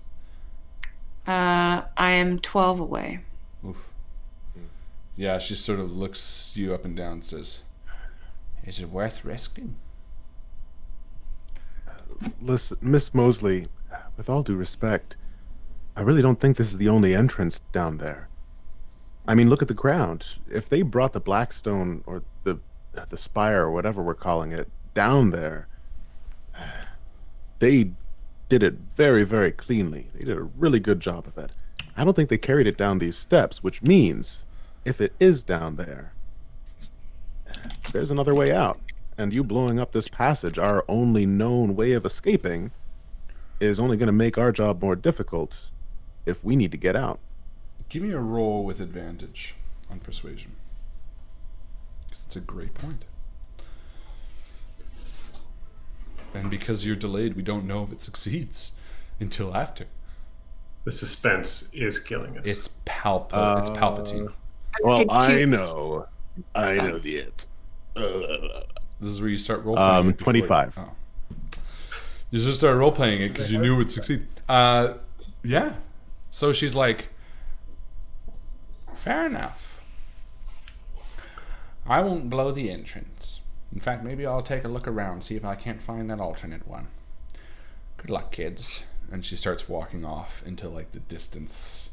The darkened corners of this like ancient ruins, you know, are just gonna like eat her alive. Bye forever. And Petra light her torch again. Perfect. Yeah, I'm gonna say by this time it's dry. And you start heading down the stairs. Again, you see carvings along the wall of various birds. Do you want to give it another try? Sure, why not? One final go? Everybody all together this time? Nope. Sorry you wrote such a cool thing about all these birds, but none of us know any birds. This is not meant to be something that you necessarily know. I just want to give you a good chance. A fighting chance. Can I do Cthulhu Mythos? Give me a cult. I can't do that. I could have fucking occult. I said you can roll anything. Occult, archaeology, I'm just gonna do anthropology, Antarcticology. Oh, no. No. Archaeopteryx, Yeah, no, just a bunch of birds. ornithology. And you continue moving down the stairs. You move down into the temple as the moss-covered stone walls stay high above you, the green giving way to gray stone as you step deeper and deeper. Eventually you reach a small stone outcropping with 3 exits, each doorway leading into darkness, and something tells you that this is the point of no return. We don't know how to find our way back. I wasn't leaving breadcrumbs or anything. I'm sure we'll be able to trace our way back here. I've got a pretty good... And I'm going to use luck on my art roll. I'm going to use 20 points of luck. What? To make it a success. On your art roll? From when we... Yeah, from my art roll. I got a 40. 20 points of luck? How much luck do you have? 60. All right. I guess it's endgame. Yeah, that's my thing. You can't take it with you. You can't take it with you. All right. You use 20 points of luck. And what are you do trying to have find? I remember like a drunken night with a friend who loved to get lots of, I don't know, he really got into art. He was the one who got me interested in drawing. And he was just going on babbling, I thought, about something. And I just randomly have this memory pop into my mind, and it has to do with the art on the walls. Yeah, you recognize a few more of the birds. You recognize jackdaws, jays, magpies, and treepies. Or tree pies.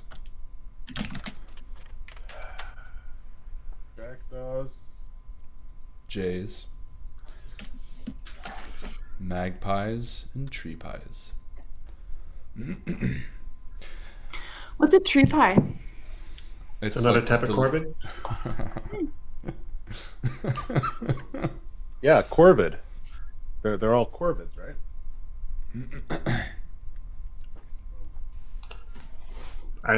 Jan doesn't know that, but I do. Oh, Would Cedric know that? how do you spell that word? Corvid. Oh. Yeah. Okay, good call. Corvid AE? Corvidae is the like family in the... Mm-hmm. Interesting. Continue. Yeah, so you're standing outside of 3 doors that lead to the underbelly of this building. Any difference between the 3 of them? Or are they identical? Give me a spot hidden. I will do so. Sorry, I have a cold. I super duper fail, You see nothing. and I fall on my butt. Jan will look around. He's got eyeballs. Give me those eyeballs. And I'm going to spend 1 point of luck for a hard success. Yeah, Ooh, you nice. notice that each doorway has a symbol above it etched in stone. Do these symbols look familiar? They do. Perhaps like the ones we've And I'm been gonna collecting the whole time I'm going to put with it letters. in handouts. Whabam. Whabam. Which one of those was the C? Just going off gut feeling here. C was the left door. Yes. Left, middle, and right. The middle one, the right one, is that not the same etching as we saw on the doorstep of Mrs. Mosley's hovel? No, that was the elder sign. That looked a little bit different. Okay. Where, So these birds, they're Cedric. Do you know anything about them? Because this symbol, we have one of them from From one of the yeah. tattoo or the notes. This is from one of the notes, I believe. Do you recognize this, deputy? No, not one of these, but those symbols. I had one in my book. It was an A. It looked like this, and he draws it in the sand. It sort of looks like a square with a line through it. A triangle, sorry, with a line through it. Listen, I don't know a whole lot about birds, but I remember this one time I had a friend who loved birds, traveled all across the world just looking for birds, and he was obsessed with some of the birds that we saw on the wall out there, the tree pies, magpies, jackdaws, crows too. He said that these birds are the smartest, he believes, the smartest creatures How do on the earth. How do you even tell them apart? Rooks, crows, ravens, they're the same family. I mean, aren't they the same bird practically? But there's a... Yeah, they are very similar. They're he had a name for it. Damn it. Can I remember? The family that rooks, crows, and that's the family Corvidae, of course. Corvidae? Yes. It's the genus. It's like French or something? No, I just when I was Latin it studying, would be, right? of course, the genus Corvidae. Well, we have a C, and that's one of the symbols. Maybe we Shall we spell it? sure. Let's. If we had to pick from one of these three, and there's birds on the wall. Let's follow the birds. So we head Can't left. think of a better way to go about it. Perfect. You move through the left hallway and walk down a dark stone passage, the walls slick with dew. And as you move deeper down, you move into another room with 3 doors, each also a carving above. Excuse me. One of these doors, the symbol O appears, and you each share a knowing look. Patterson sort of almost throwing his hands up in impressed with your nature. You follow down the next passageway. Oh. And you continue on this way, spelling out the word Corvidae, moving through the dark tunnels, the flickering light from your torches lighting the wet stone as you move deeper and deeper and deeper, eventually entering the dark of the catacombs.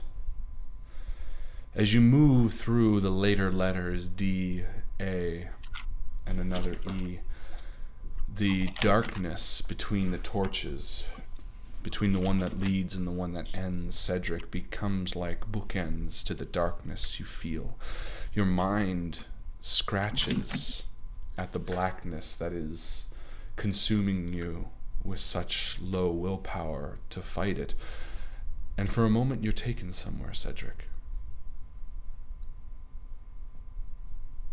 Get down the stairs, boy! And before I know it, I'm pushed down the basement steps. My body cracks and tumbles down the wooden stairs that thump and some crack, and I hit the stone floor of the cellar of the basement. And don't you come up until I say so! I hear the door slam shut, and my mother's footsteps as she trudges off. I hit my head on the ground quite hard. And before I can even think of what had just happened, I go unconscious. Nothing. I see nothing. I wake up sometime later. I'm cold, and I can't see a damn thing. There's no windows in the cellar. The floor is uneven and hard. I can hear rats scurrying in the corner. But I can't see a damn thing. I don't know how long it's been. Mama! I shout up the stairs. Mama! I push myself up. My head still hurts. And I bring my hand to the wound, and I can feel blood sticky on the surface. And slowly I push myself up. Mama! And with a limp, I began to pull myself up the stairs that I have to feel out. And nobody comes down here, and I can feel at one point the remains of a dead rat. And I push it aside. Mama! Mama! I get to the top of the stairs, and I feel my way up to the door, and I reach up for where the handle should be, and I begin to rattle the door, and it's locked. Let me out, Mama, please. I'll be good. I'll stop smiling, I promise. And where I think I would hear my mother's footsteps on the other side, I don't. The footsteps I hear are heavy, firm, and are accompanied by a voice. I think there's someone else here. And before I know it, the door is open a crack. And as I wince, I can barely make out the figure of a man in a police uniform. The rest is a blur, and everything moves very quickly. The policeman ushers me out of the house and tries to keep me away from the living room, but I managed to see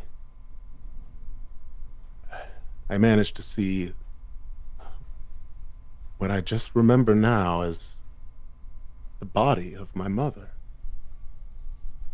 Broken, bloody, surrounded in a pool of blood, caution tape strung up around her. And before I have time to ask any questions, I'm ushered into a police car and driven away. I wished I was back down in the darkness.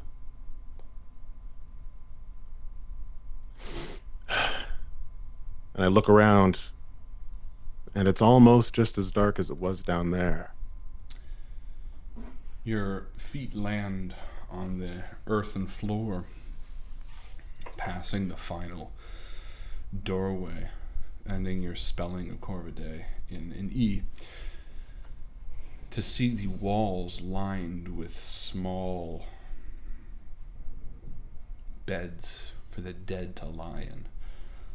The flickering torchlight of your fire illuminates the skulls and bones laid in rest, and as your eyes dance across them, you notice that they are elongated, inhuman. Something about them, the alabaster white of them, seems almost translucent in the darkness, and for a moment you share a nervous look, and Patterson nods towards the exit to this room as you all begin descending the final set of stairs. You hear the rush of water. From the right of you, as you exit this small room towards the stairs that opens up wide, there's a pathway of water that borders the right. You walk along the stone steps, following the water down.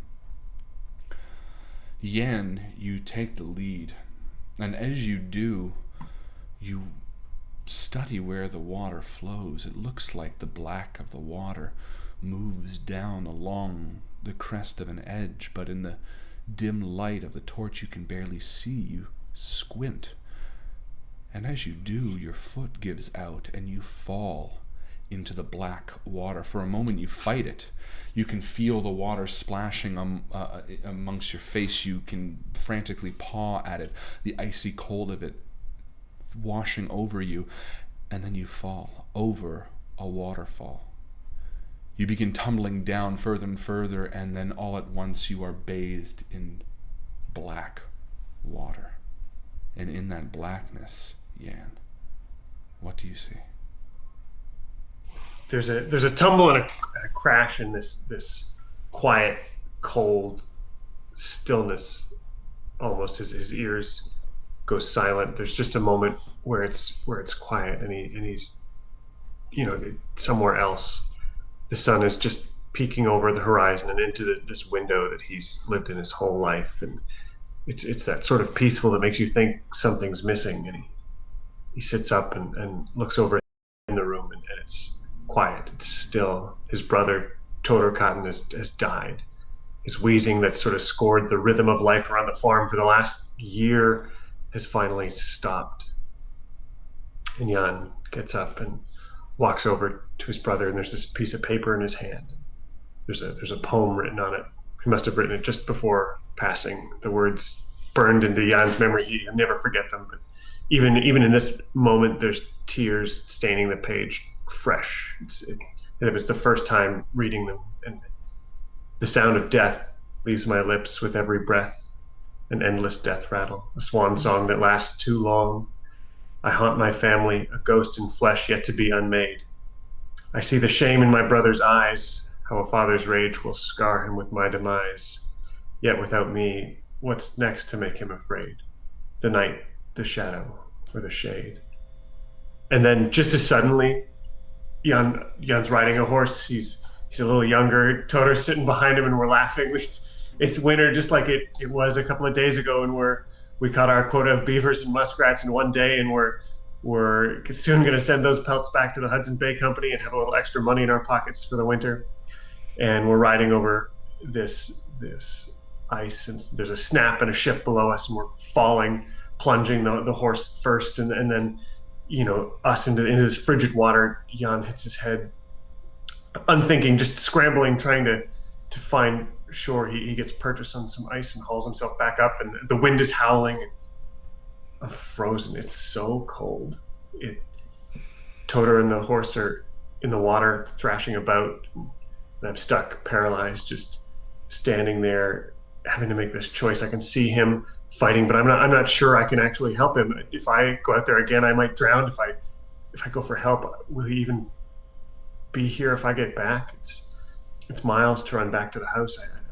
I'm stuck. I don't know what to do, and I catch my brother's eyes, and he's looking at me, pleading for help. And then he's pulled underwater. His leg must be tangled in the saddle or something. I can't tell. I run as fast as I can to get help. And soon we're back, and I'm wearing dry clothes, and Father's with me, and he's got a family friend, and we find Todor and the horse, and they're calm now, but we fish them out of the water, and Todor's so cold. He's so blue, but he's breathing. For the first time, I hear it, this wheeze, this rattle in his chest, and Todor gets sick and stays sick night after night after night. That cough he makes, that gasp for breath, it's in the bed next to me every night. I hear it. Every breath is echoed by our father's words and his awful deeds. You killed your brother, he says. Every time he was angry, you killed your brother, he say. Every time his hatred and violence started to spill out of him, you killed your brother, he said. Every time, as if he thought he was metering out some kind of cosmic justice. You killed your brother. And now it's my last moment on the farm. Soon I'm off to join the Great War, and my mother stands on the porch all by herself, her eyes at my back. The wind blows through the fields of grain around me, and I hear two voices in unison. You killed your brother and your father. And I walk away, and there's just Jan flashes faster and faster of walking and on a boat and stepping into water and stepping in mud and stepping into all of this violence, and having it splash onto his face, and there's a splash and a wave, and suddenly his face comes to the surface again on this black water, and he gasps up and screams, "Help! Can any of you hear me?" And Patterson is standing at the edge of the water next to Cedric already as the two of them grab you and pull you to the shore, both hushing you, shh, and they pull you up as you're drenched in water, shivering in the icy cold of the cave. Moments earlier, as you watched Yan plummet over the edge of this, you ran down after, and suddenly, Petra, you're slapping them each as you turn from the direction you came to see the flicker of torchlights from behind you. The five of you clamoring to one side, all of you frantically trying to get Yan into an alcove to hide from whoever approaches you. And everybody rolled stealth. Great. Great job, by the way, guys. Thank you. Oof! Oh. I should just roll again. It's delayed. No way. It won't. Well, if you want... Wow. Whoa, look at that. Uh-huh. That's... No, mine's the worst that you can get. If you guys want to spend XP, you can both add it We to 10. both How do got the same. you both have hundreds? That's how it... We both got hundreds.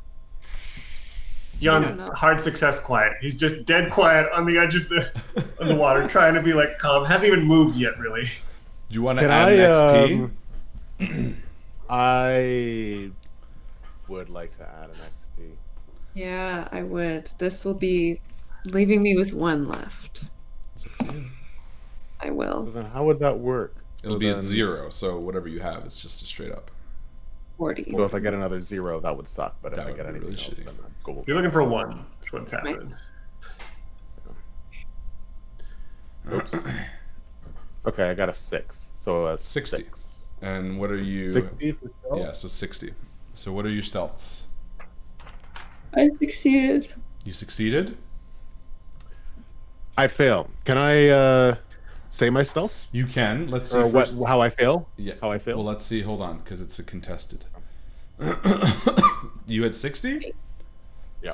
Well, you're just lucky because the person didn't actually succeed at their spot hidden. So, you all sort of clamber to the side of the stone wall as the flickering torchlight descends the set of stairs to this open area that you are crouched within. And as you see in the darkness these figures moving towards you, you see a long line of maybe 10 to 15 people moving down towards you. In the front, there are a few hooded grinners. You see the reflection of their glistening teeth under their hoods, but behind them, you see Sammy Wiley, Gregory Patterson, the young deputy's son, the old Leland McCarthy, Dr. Cunningham, Millie Silva, the young woman that you recognized from the slaughterhouse, and a few others that were there, all followed by the large, bare-chested, hulking creature that followed you in the field. And bringing up the rear, you see Emily Gray, Victor Meyer, the grin plastered on his face. But all of them seemed to pass by you in the direction you were heading.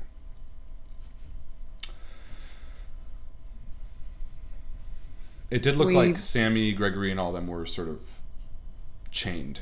And Patterson, Deputy Patterson, sort of like sits forward. We have to help my son. Gregory's there. Yeah. We need to save them. But we have to be stealthy.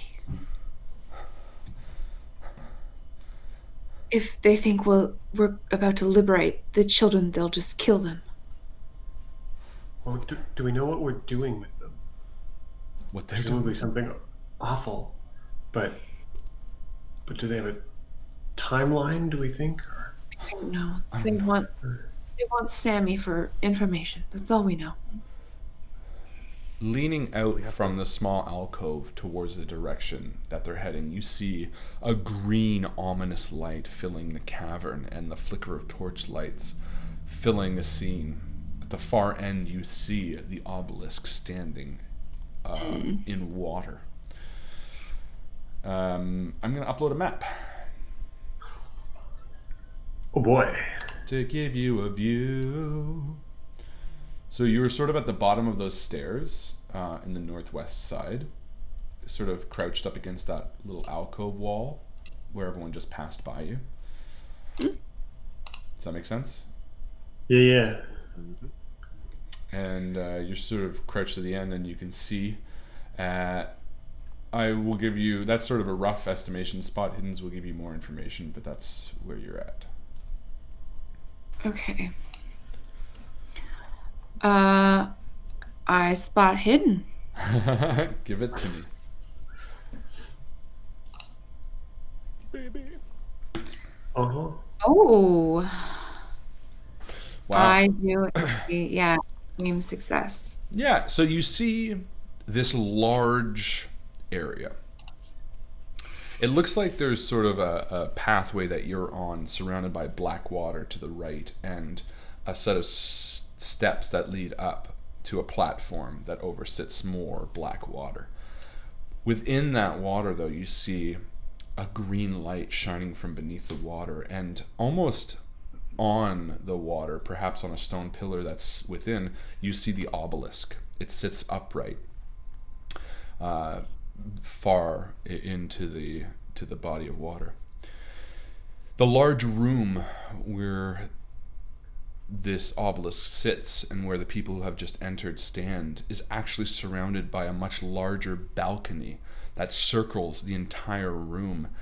And with your 8, you see dozens, if not maybe hundreds of figures standing in this balcony, all looking down towards this scene below you. It's tough to tell because a lot of it just looks like shadow, but you can at least see 50 faces maybe, all bathed in an ominous green hue of the cavern.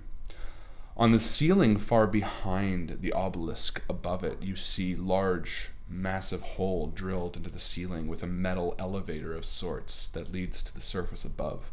Looks as though it's been installed within the last 30 years. It's not wood. And you can actually see fog sort of clinging to the ceiling above. The whole area is a bit hazy. And as they lead these people down towards the platform, everyone sort of sits expectantly waiting.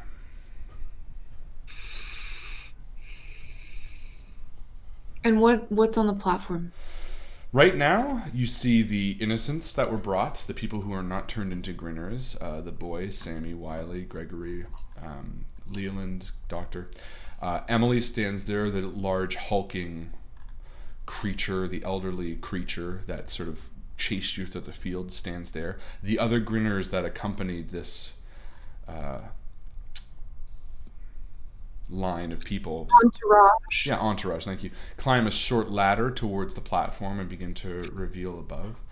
But On the eastern side of the platform, there's a rectangle. Is that an altar, perhaps? It's a slightly raised, it's only about a foot off the ground. But it's large enough for a child to lie on, but it seems really short. Bummer. Yeah. Okay, any ideas? What do we do? I don't have enough bullets to kill everyone in this room. There's people up on the balconies. I think all I've got is the road flare and the one homemade grenade and some sticky jam mixed with gasoline. And this is like, that's all I got left. Anna sits up and says, "We have the spells. What spells do we have?" Oh, yes. I mean, so we have a find gate spell, which takes 20 to 60 minutes to cast. We have a mind transfer spell, and we have an elder sign spell that takes an hour to cast. So unless you wanted to waive the casting times, I think the only thing we could cast right now is mind transfer. I won't waive the casting times, but she can start. It might be long. You can always draw out time if you need to. I mean, they're just waiting for something right now. Okay, well, I think Petra had read the find gate spell to begin with. I'm pretty sure. Okay. So I'm gonna try to cast a spell. Sure. What does that look like? Petra has cast spells before in her adolescence with her little friends, girls that she knew from the boarding school where she went to. But these are spells that little girls make up amongst themselves, things that might incite a classmate to fall in love with them, or that might, give them good luck the next day on a test. And these spells were not powerful, didn't work, were made of wishes and dreams. This spell has real power behind it, and having read it, Petra knows it, and she feels it. She pulls out the book that we had read this spell in, finds the entry, and quietly begins to chant the words associated with the spell.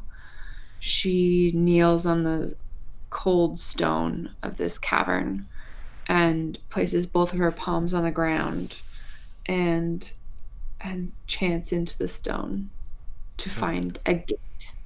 Yeah, and Petra begins doing this as the two of you. What are you guys doing? Cedric, what?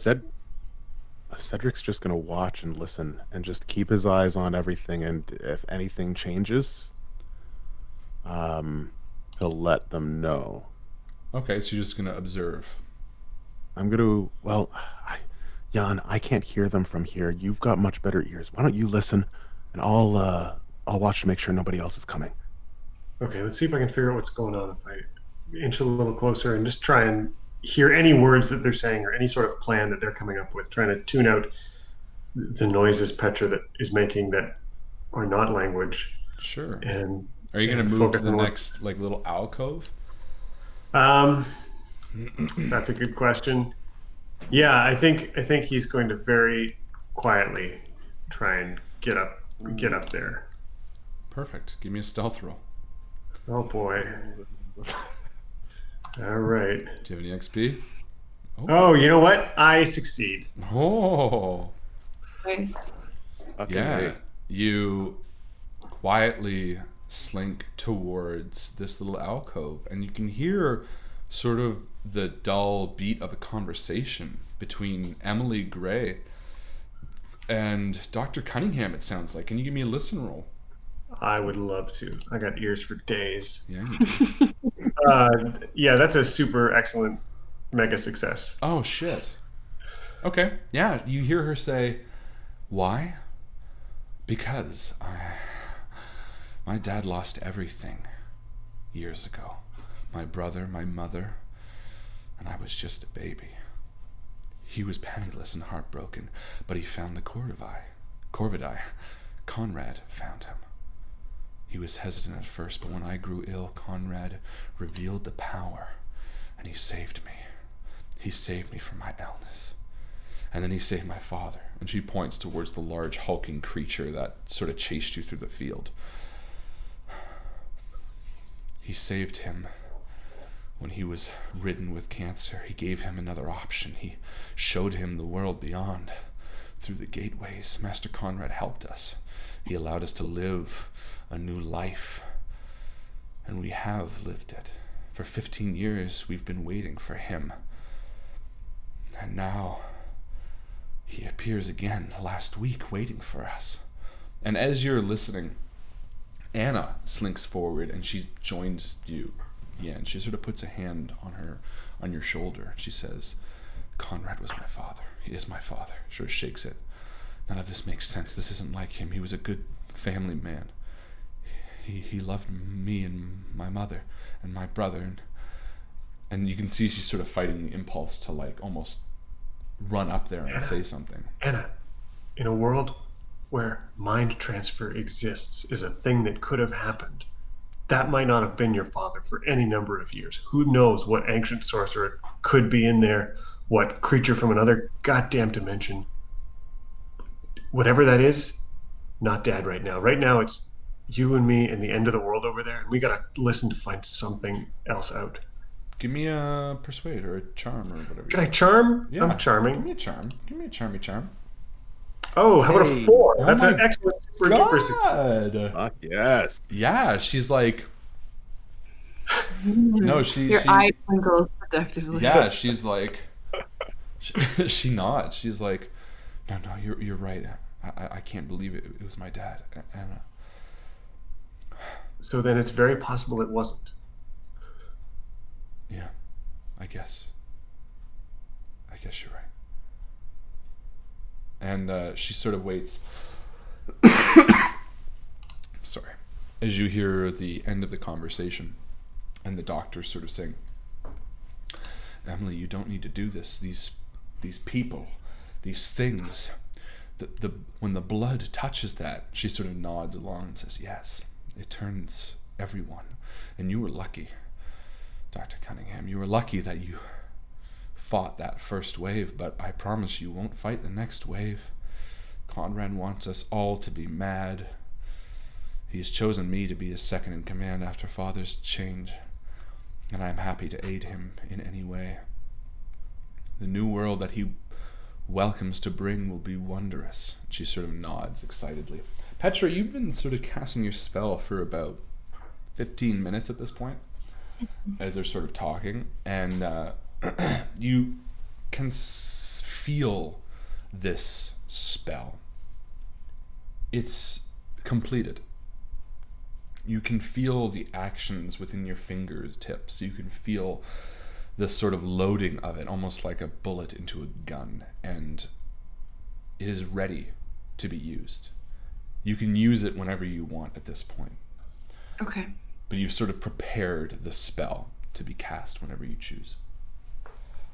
And as you are staying there, and Petra, you sort of break your gaze. Yan, you are listening to this with Anna next to you. All of you hear a voice echoing from the chamber. I can't forget the night I found you. It's all I'm thinking of.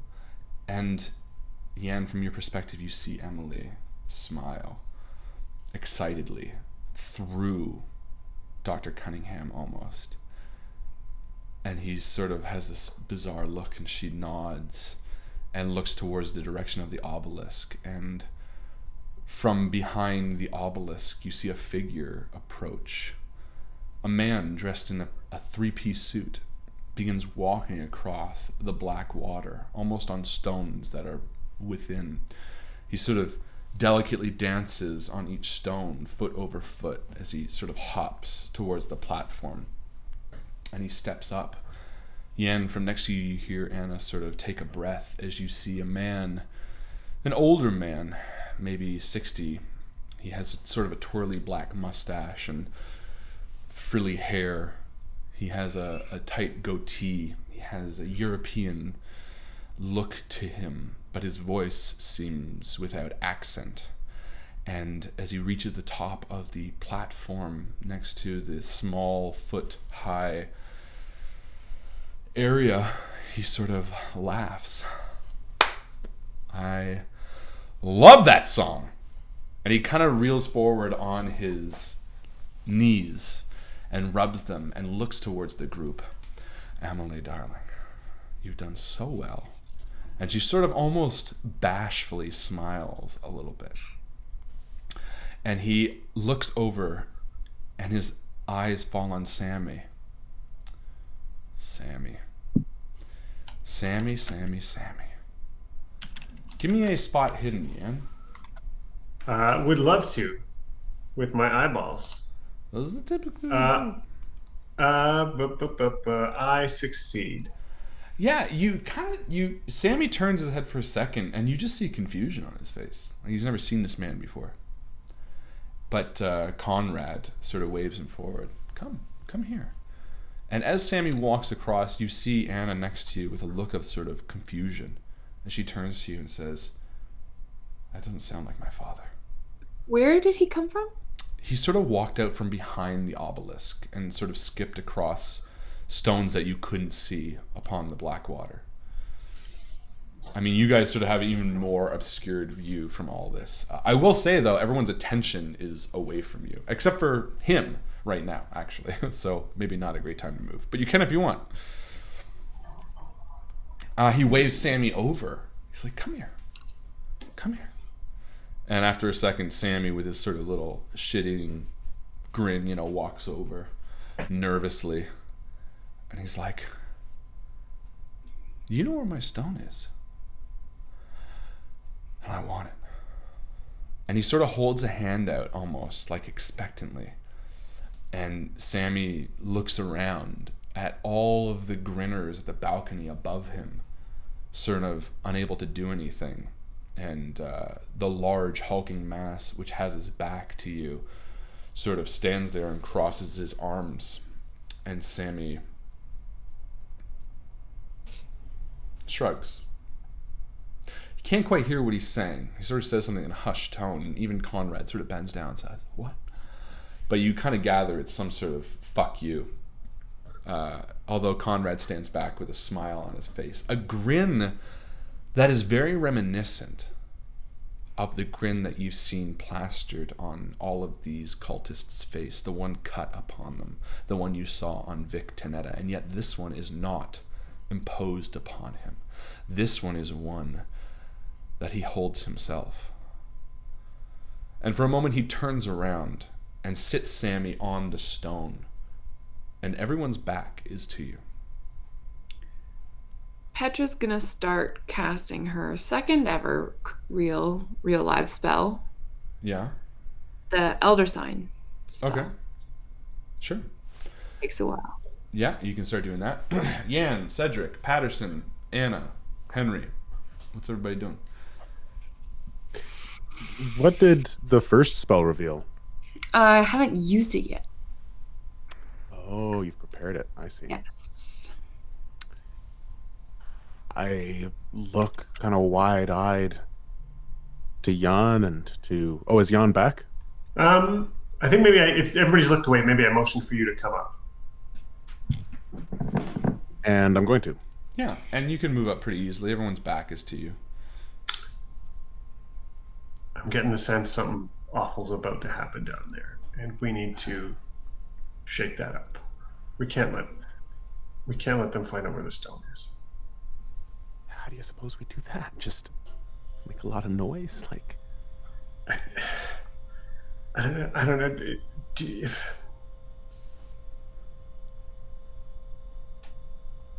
Well, we could just do. We could just go make a distraction. Oh God. I'm gonna go over there. You're gonna go over there? Crazy. Jan, you can't go over there. Well, You're clearly not one of them. I'm not gonna pretend to be one of them. I'm just gonna draw Just it gonna out as talk long to as I can. them. Well, I'm not gonna make it better, but Petra's doing something, and maybe she's got a plan. Because I don't. But this can't start now, and the only thing they're not expecting is me to wander out there. Anna speaks up. She's like, I might be able to do something too. Okay, well now's a great time to bring that up.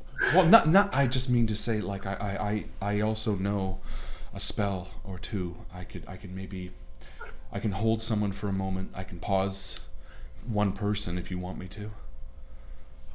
Just get it ready, and when it looks like it needs to happen, yeah, when it looks like it needs to happen, just do what you need to do. Cedric, here's everything I have, and I just like any pockets, anything, just empty them out. You give everything to him, and you do it, and you hold your engagement ring. Yeah. I think I take it out of the box even and like find a pocket in Cedric's shirt or something and be like, make sure this goes to someone special. And Cedric is completely speechless as he just watches whatever Jan does.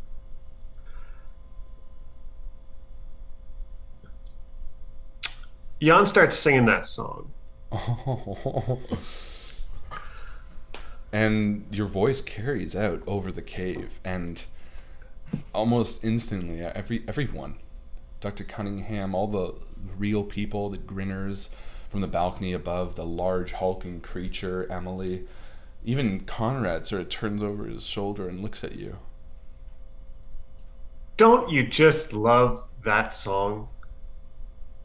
And for a moment, everyone's sort of speechless. Conrad Don't you stands just up. wonder who must have written it, plucked it out of the ether, that it would be tied so keenly to the Corvidae? That's just one of my favorites, Conrad says, smiling at you wide. But have you ever wondered why it's one of your favorites? What put that idea into your head, Conrad? What came from somewhere else, vast across space and time, through all kinds of mists that planted that idea in just the middle of your head, that you would sing it here, that others would sing it on a boat, that everyone would be singing this song ahead of its time, you know? Jan doesn't have a plan. He just is going to talk about ridiculous esoteric shit as long as he can drag Conrad out. Give me a charm. Yeah, I'm very charming. I'm going to use an experience point. Yeah, let's do it. Yeah. Good call. Good use. Good answer. Good answer. Oh, well, that isn't super helpful, but it's a success, so I'll take it. It's a success. It is a success, yeah, 63, and my charm is 65. So You hear the of the creature, the large, bare-chested creature. His animal-like tongue licks for a second, but with a snapping of his finger, you see Conrad sort of pause him as he turns around towards you. And he says, I love that song. And he starts walking sort of slowly towards you. It really... Who are you?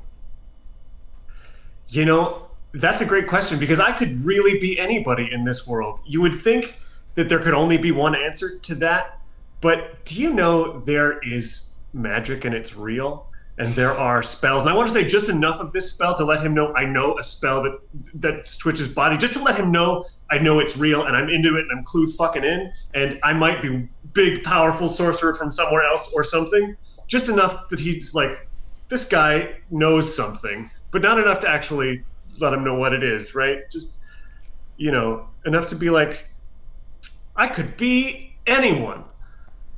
I could be, and all of you should know this, everyone up in the crowd, I could be Conrad's boss. You don't know I'm not. You don't know that this isn't a test from our great, or from that great, I daren't even say the name, although I could. I'll tell you the letter it starts with. It's an A. Do you know its name even? Do you know the secrets of the universe? The way I know them, the way I've pieced them all together, the way Conrad thinks he knows them? And Conrad's just like laughing. He's like so happy. He's just like, you know, I have seen almost anything in this world, my friend. I've seen a lot. I never thought that I would see someone like you. You know, desperate times call for desperate measures. And there's like a real urge that Jan could see through the back of his head and through this wall to figure out what the hell everybody else is doing. Hopefully something while he keeps this guy talking. Yeah, is someone doing something? Petra, at this point, I would like to suppose has finished casting her second spell. Sure. Maybe? Yeah, let's do it. So she's going to release the power of the first spell. Okay. The reveal gate? Spell. Find gate? How long does that last? It doesn't have a duration. Okay. I'm going to say it's a longer duration because you release it and you don't see anything. Well, then, I mean, I have fucking clown shoes. But it has duration. Good. So if there was to be a gate, I might see one later. Bingo. Potential. Petra spends the next minute or so picking herself up off the ground, dusting off her gun. Yeah. And she goes around the corner and realizes that the full ire of Conrad is directed kind of towards her past Jan. So she's going to stay put. Yeah. For now. And Cedric, do you Yeah, I'm completely raptured by the entire scene, and I sense Petra crouch next to me, and I take Jan's unused grenade and I hand it over to Petra. Petra just takes it from his hand without even looking at it and just holds it against her chest. And Conrad is just like taken aback by you, Jan, like genuinely. And he's like, you know, there is something I find really interesting though, Conrad. There is one thing you need, and there's a very real chance I know what it is. This stone, this stone. You think the boy knows where it is? You know who spent a lot of time with that boy getting his poor body off a boat, a fucking horrible boat. Oh my goodness, the things I saw on that boat, and then to go find him alive. We found him alive and safe and got to talk with him. He opened up to us. You know, he told us all kinds of things. He told us something really special, something that you really need to know. And something that's given us just the edge that only someone with an edge and a real plan would walk out here and talk to you like this, you know? And he's still smiling. He has this air about... Well, give me a psychology roll. Oh, I don't have that. Well, I'll give it. While this is happening... Yeah. Oh, go ahead, Jan. Well, sure. Could be critical. Oh, you know what? I'm going to spend my 4 luck points. I got this. Success. Wow. Yeah. Nice. Impressive. Yeah, you get the strong, undeniable impression that he is amused, like very amused by you. And sorry, you were gonna say something, Cedric. Yeah, I kind of snap out of it, and I kind of get the sense that Jan is floundering a bit. I can't see the reactions on Conrad. So without even turning, I say to Anna, what do you think would happen if we just shot him? You think it would kill him? You say he's not your dad. And Anna says, He's not my dad. I don't know. I don't think that would. Do you think it would? Do you think whatever is?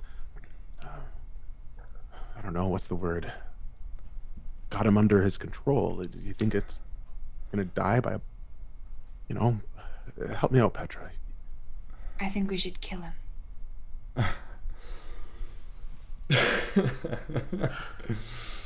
Okay, but will a bullet do this? Why don't you give me a Cthulhu I'm gonna do mythos? it. Why don't you give me a Cthulhu Yeah, I was mythos just gonna roll? ask. This is the only roll that would work in this case. Okay. I'm gonna use an XP. Thank It's a you. good idea. And I think that is my last XP. It's a good time to use your last XP. That is a success. Really? Oh. So I wanna explain the Cthulhu mythos. This is something that you guys do not have by traditional means. It is only earned by interacting with the mythos, by interacting with these otherworldly creatures. And you are the only person within this trio to have any Cthulhu mythos. Is that correct? Yes, I think so. I think you guys have a bit. Yeah, I've got a little bit. Yeah, 1%. I got 15. Oh, that's but not bad. it's- It's a very interesting, specific role, and I'm really glad you did it. Cedric, you peek out at Conrad, and you see Yan like floundering, sort of, but like all talking. You see this man amused to him, and you sort of study it for a second, and you lean back in, and then you study it again, Conrad. And all at once, you are just struck with this overwhelming certainty. This is not a man. This is a god that he is talking to. There is an overwhelming, absolute power coming from whatever is pretending to be Conrad. And your blood runs cold because you realize that for whatever reason, this god is genuinely amused by Yan. But there is no way in hell that a bullet would do anything to this thing other than maybe just upset it. Yan doesn't know this, mind you. So he's standing there, but Conrad is still very much amused. And as he says that, he begins walking towards you. He says, "It's funny that you mentioned that you could be anything, because I sympathize with that feeling." And he snaps his fingers, and his flesh melts away, and he looks different. He looks about 20 years younger. In fact, he looks like a man that you saw previously in a dream, a vision from the stone's perspective, being uncovered, a man by the name of William Carter. Sammy's eyes grow wide behind him, a man he recognized, the man that he warned you about. He snaps his fingers again, and his visage melts to a random passenger from the ship. It snaps again, and he appears as Emily Gray. It snaps again, and he appears as an older man who looks reminiscent to Gray, and it snaps again, and he is a young boy, similar to Gregory, who stands behind him, and Gregory looks wide-eyed, and he snaps his fingers again, and he appears as a man completely black. He's bald, his eyes are black, his skin is black, and on the bottom of his feet are hooves. He stands there and smiles, his teeth completely black, long fang-like teeth that intersect conveniently, and he snaps his fingers again, and he's Conrad again. But he smiles at you still, and he says, "I have never seen someone like you. Do you know where my black stone is? And why don't you give me a deception roll?" Can I ignore the question? You can do whatever you want.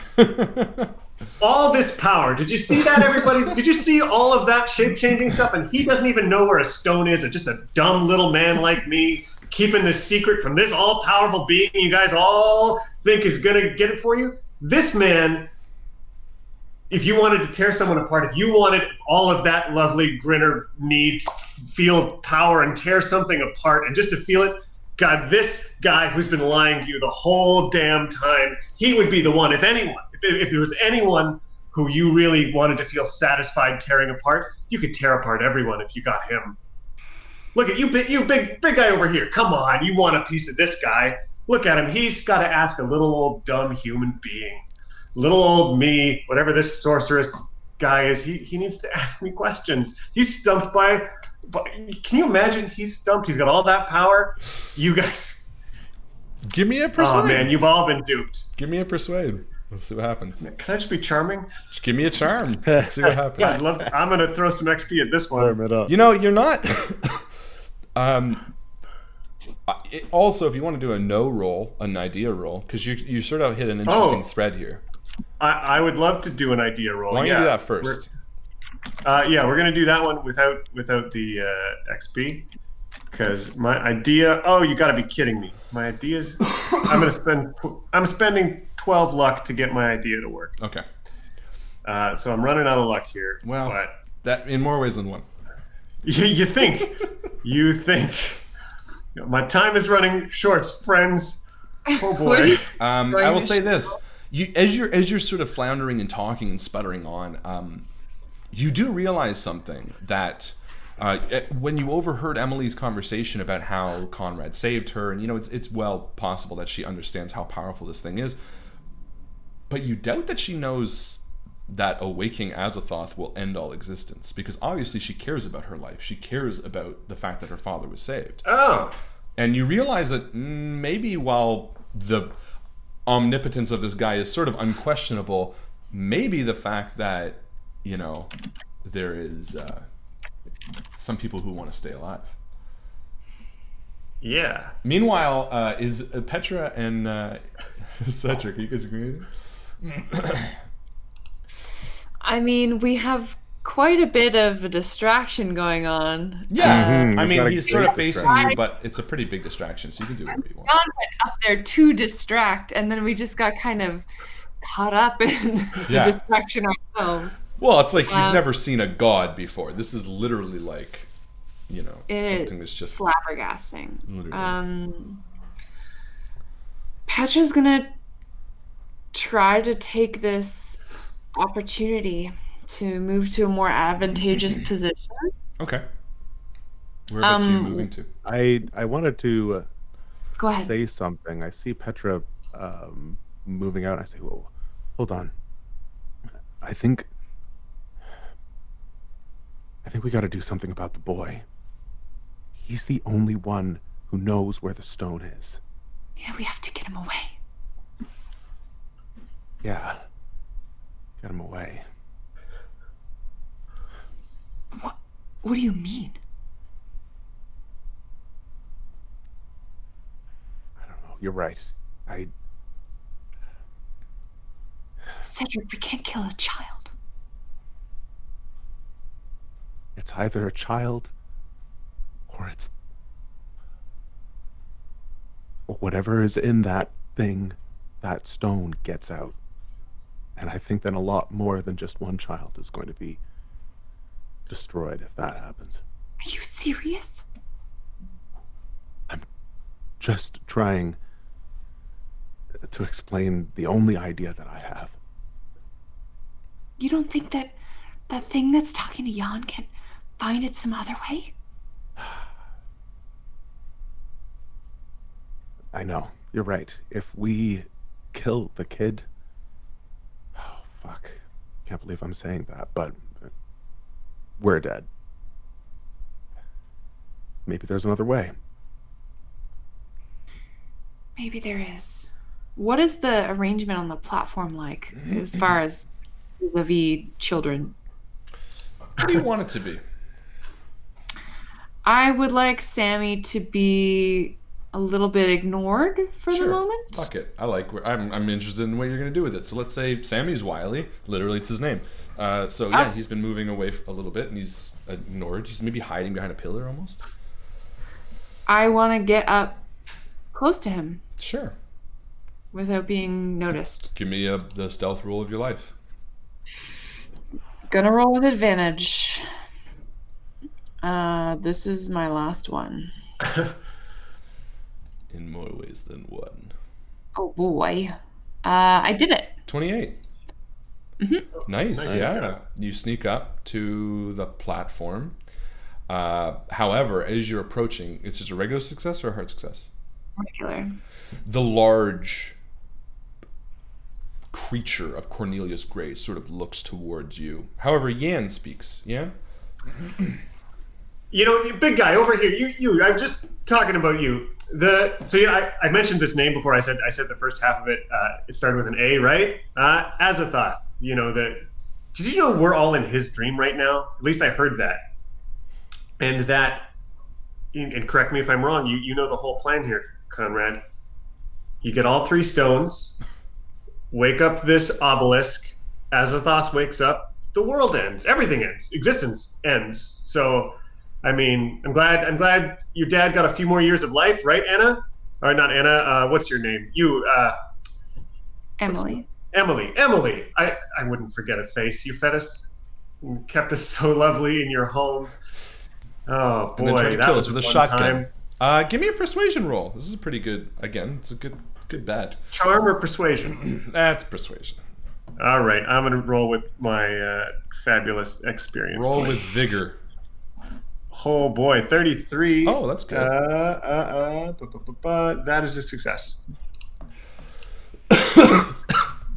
Just as this creature looks towards Petra, Yan sort of calls the attention back, and you can kind of see the dull crank in its head turning, and Emily sort of looks towards it. Father, is this true? She speaks towards Conrad, who is the true father, not her actual father. And he sort of says, you don't need to concern yourself with that. Everything's going to be fine. You have everything going for you, don't you? He looks back. Those are definitely the lies a father tells, isn't it? Don't concern yourself. I'm losing Just my patience be patronizing. with you, Yan. And he snaps his fingers and he appears as you for a second. Do you have family? Friends? Girl back home? Doesn't just have to end here. If you die, I get to fuck up everything in your life. Especially those you love. You know what's really funny? I've done a pretty good job of that myself. Petra, you sneak behind these people and you approach the platform. And yeah, you're sort of there with the innocents. Still no gate? Still no gate. The Grinners are sort of, and this is bridging it, the Grinners are sort of watching, but they don't seem to be moving. That sort of freedom that they had on the boat, and even to a certain extent here, seems to be less. It's very clear now that they are sort of drones of a mother, similar to the Wretch, as in they are sort of just there until activated or used. And they're a threat, but obviously not right now because they're not watching you. And you approach the pedestals.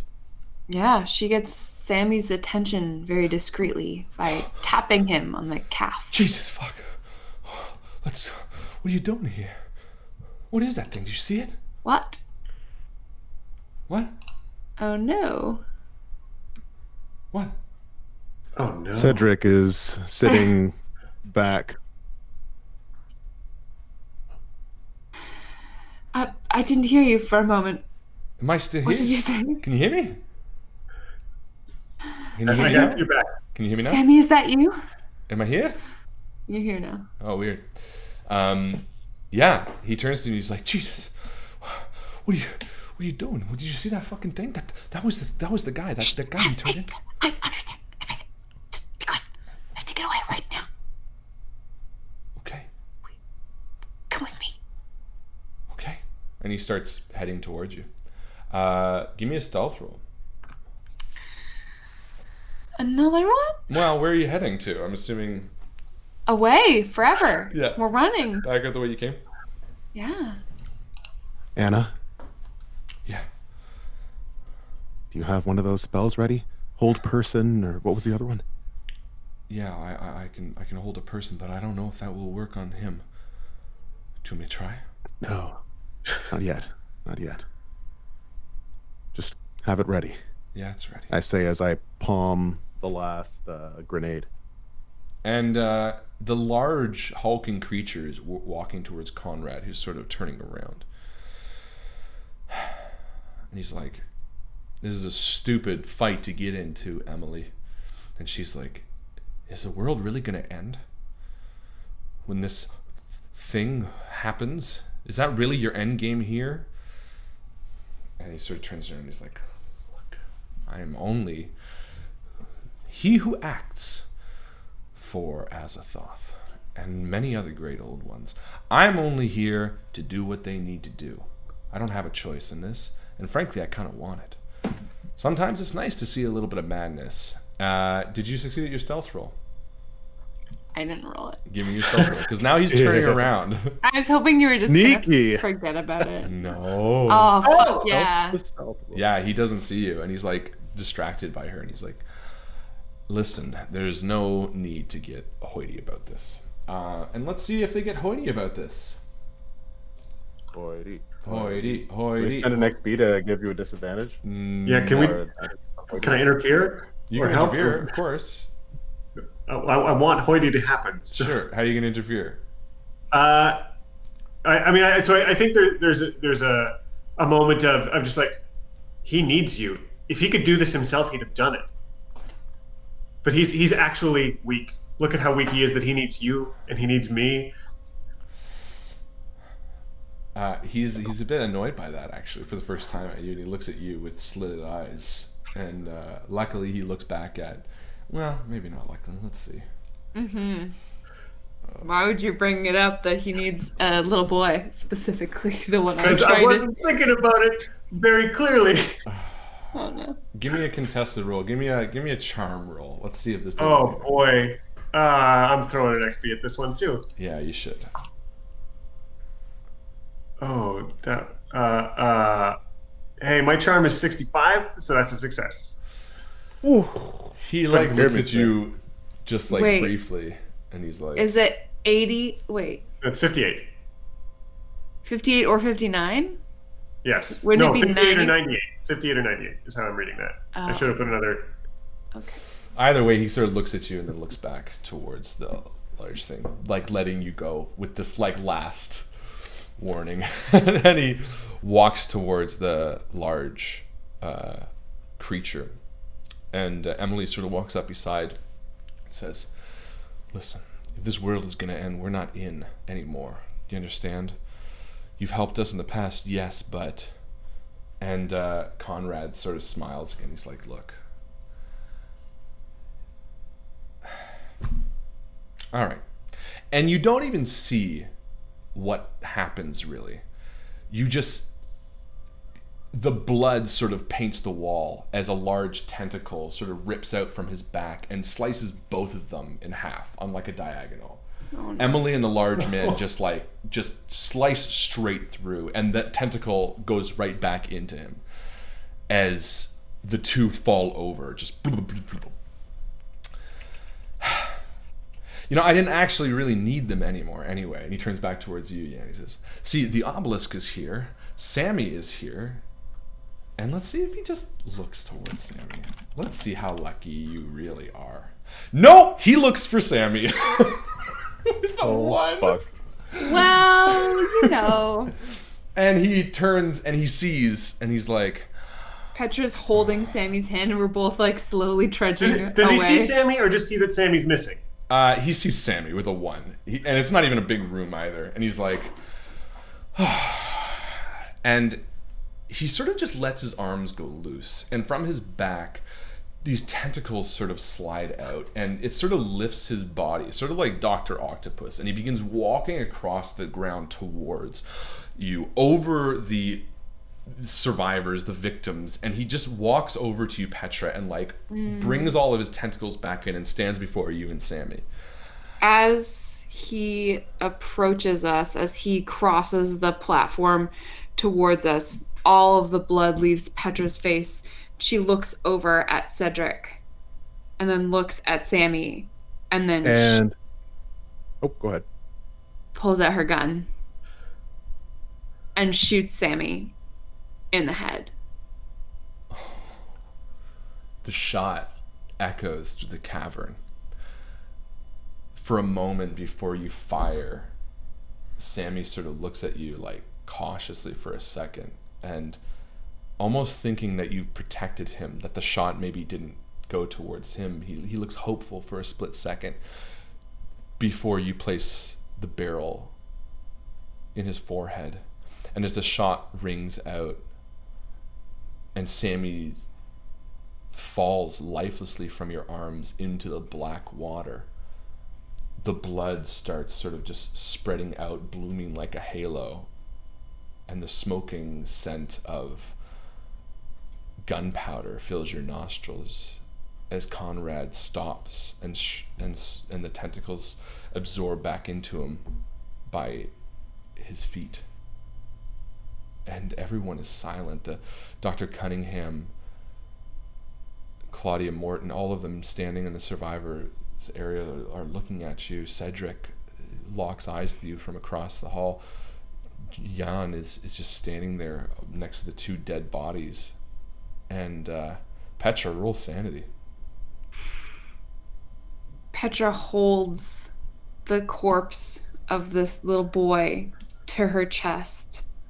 That's a fail. And she doesn't let him fall. Yeah, it's going to be 2d10 for you. Because you just shot a kid in the face. I shot a kid. In the face. All right. Oh boy. Yeah, so you're I got 1. You should have No 4 way. left. I took sanity damage for casting a spell. Oh, right, that's right. Okay, so you got 1 left. And Conrad sort of shrinks down towards you, and he's got like a smile, and he's like, Stay away from me.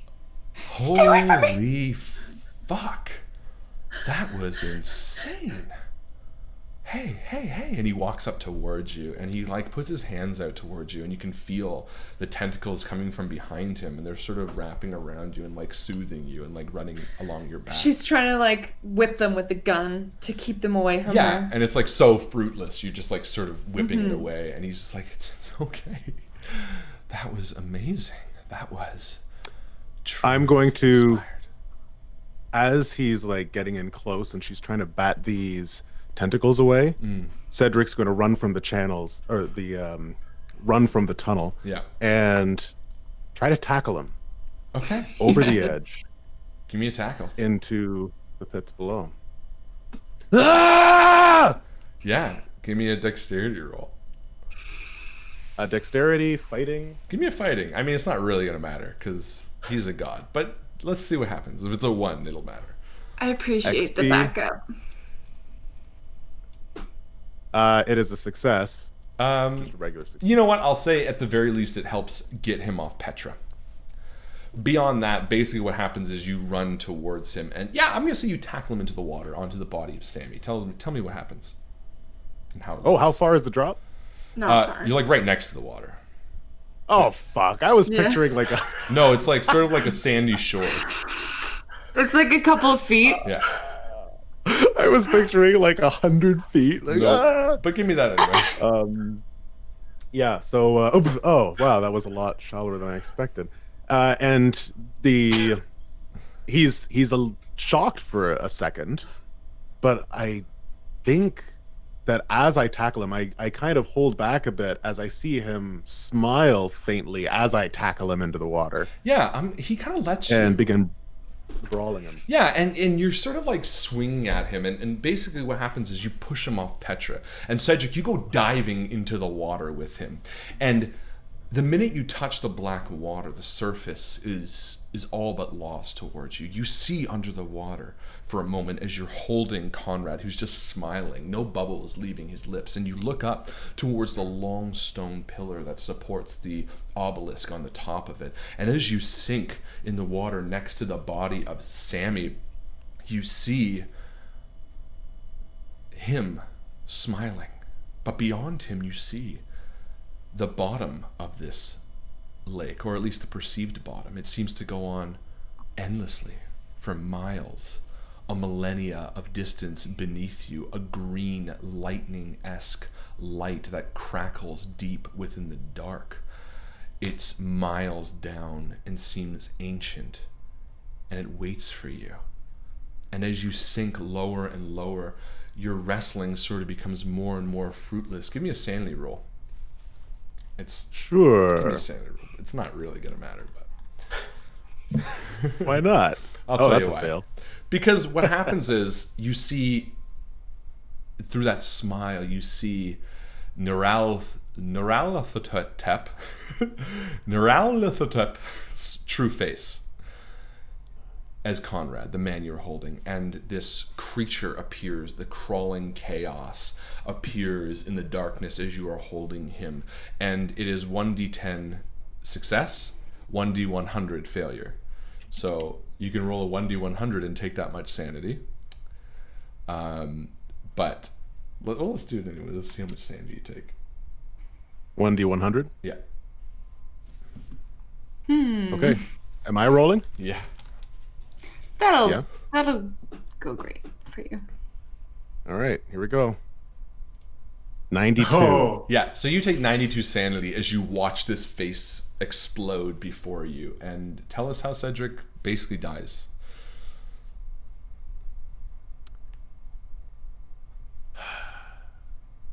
Cedric is sinking deeper and deeper and deeper into the water.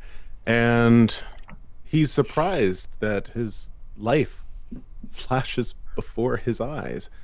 He's got his hands around the neck of who he thought was, well, the thing possessing Conrad. And all of a sudden he's taken to the car that the cops brought him into. And he can hear the cop saying something to someone outside, another police officer, and saying, yeah, kid's okay. It's a good thing he wasn't there with her, otherwise he would have been shot too. Yeah, damn, these homicides. And then I'm back, and it's getting darker. And then I'm back to the day that I was accepted as a steward on the cruise ship, and the joy that it brought me, that I had this job and I was going to be looking after people.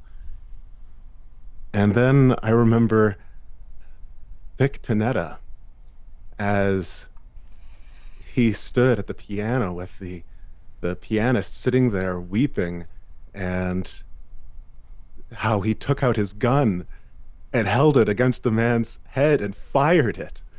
And the man fell slumped against the piano. And I remember Jan taking a pitchfork to the face, thinking that he was going to die. He didn't die, but he was close. I remember Petra shooting the boy in the head. Oh, it was great. Oh, it was so great.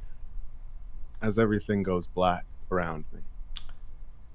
Conrad exits the edge of the water on his tentacles, holding the dead body of Sammy Wiley.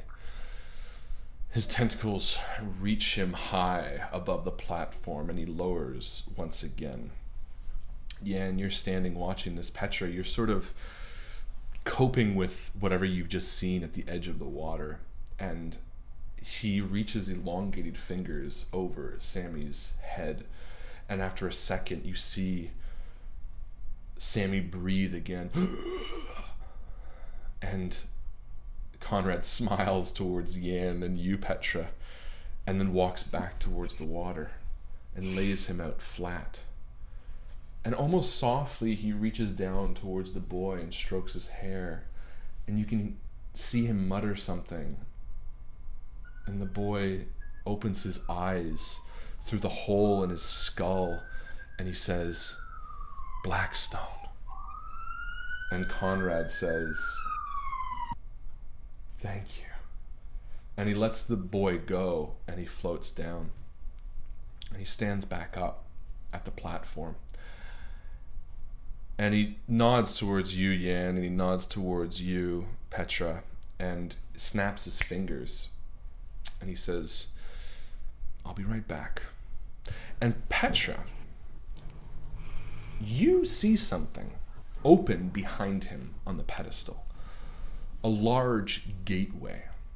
Yan, to your perspective, nothing seems different.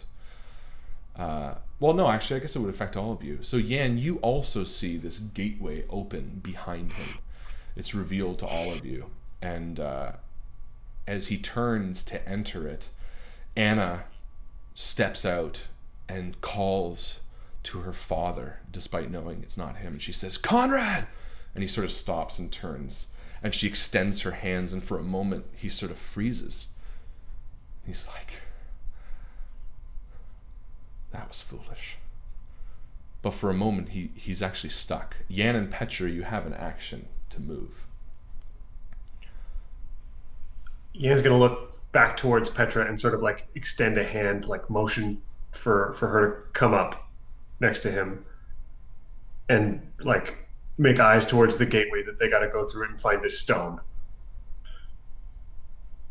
Yeah. It's their only move. I mean, Petra has very few tools left in the toolbox. It's nice to have someone tell her exactly what needs to be done. She runs up the steps towards Jan, grabs his hand, and together I think they dashed through the portal. Can I fire off my Elder Sign spell as we jump through? Ooh, interesting. Yeah, do it. It'll cost you your last sanity, though. Ooh. So it's a gamble. I mean, it says that it literally doesn't cost sanity. But Oh, sorry. Never mind. Then it won't. Go ahead. Do it. It costs 10 power instead. Yeah, you which can do it. Is fine. You can do it. That's awesome. Yeah, so as we leap through this portal, Petra fires off the only other spell that she has ever prepared and knows how to cast. And with the last of her energy, she seals it behind us. And as your hand reaches through and the two of you jump through, you hear the call out from the creature being held on the other side. No! As the gateway closes behind you. The new year has brought change for the city of Arkham. The once omnipresent sense of hopelessness has, over the past 4 years, slowly crawled back into the black from which it was birthed. The crowded alleyways and vagrant-lined streets now offer an abundance of prosperity. Stores, businesses, and houses in bloom, the open gates towards future and growth now commonplace for the citizens of Arkham. A joy that is almost palpable, despite the winter winds of January greeting the city, settling in for their extended stay. And yet, like creaking metal, the rear of your mind whispers. Without direction, you had found yourself searching every shadowy corner, every blank page, every darkened night sky for an answer that you know exists to a question impossible to frame. An answer you found. The soft pattering of rain is cut by the thrum of an open gateway. Magic more powerful than one can imagine bridged a portal from the depths of the northern part of Leary to the European countryside. It was a gateway that not only bridged space, but time as well. And as Petra and Yan fall through the open gateway, with a hiss, it shuts behind them. The thunder crashes loudly overhead, and in the darkness, they turn to the strikingly beautiful, albeit rain-covered 12th century English countryside, and the large stone windmill they stand beside. Unsure of where to begin or where to head, the two walk towards the large, slowly swinging windmill, nervous but eager to try once again to save the world. That was Call of Cthulhu Game 2! Hold on, guys. Great death, Cedric. Yeah. Whoa. Great death. Wonderful. Yeah. Wow. Wonderful death. And well done, Yan. you. Well done, everybody. You guys did so great. Yeah. That thing that Yan got up to? That was so good. So much filibustering. Serious I loved it. distraction. Yeah, that was really funny. Very cool. You guys did so good. That was fantastic. Well done. Great Hey, call on killing well, Sammy. I gotta say, I mean, maybe this is jumping the gun, but holy fuck, what a great storyline. Oh, That was yeah. Thank that you. Good job. whole experience, Harlan. Great campaign. Thank you. I had a lot of fun. That was really awesome. I love how it tied together in the end. There was a lot of really good elements that came together and sort of connected.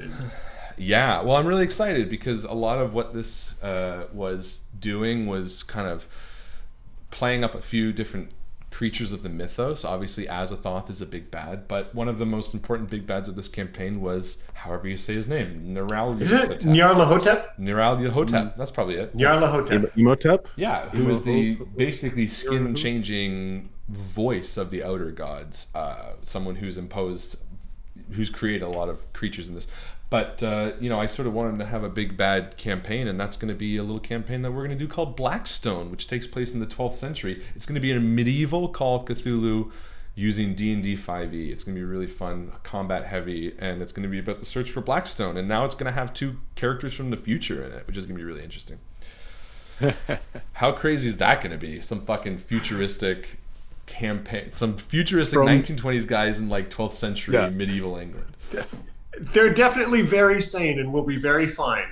Well, Yeah, I'm kind of picturing Petra being like a sage, like she's going to be like crazy and boy. like, right? How great is it going to be where she's like this nut woman who's just like, because it could be like 10 years after this that the campaign starts and shit. It's a lot of cool On stuff. the upside, Jan knows a lot of music that hasn't been written yet and will seem very creative. Well, it's really funny can't because forget the night. I got a lot of that song for sure. Well, see, Burns there's into the a medieval lot of history. grief because we were like, that wasn't written until 1951. The whole point is it's Nyarlathotep's favorite song from the 50s. The dude's time traveling. He's like, I think it was written in the 1200s by Jan Cotton. Well, it was also that's maybe where he heard it from. We should go back and do it again.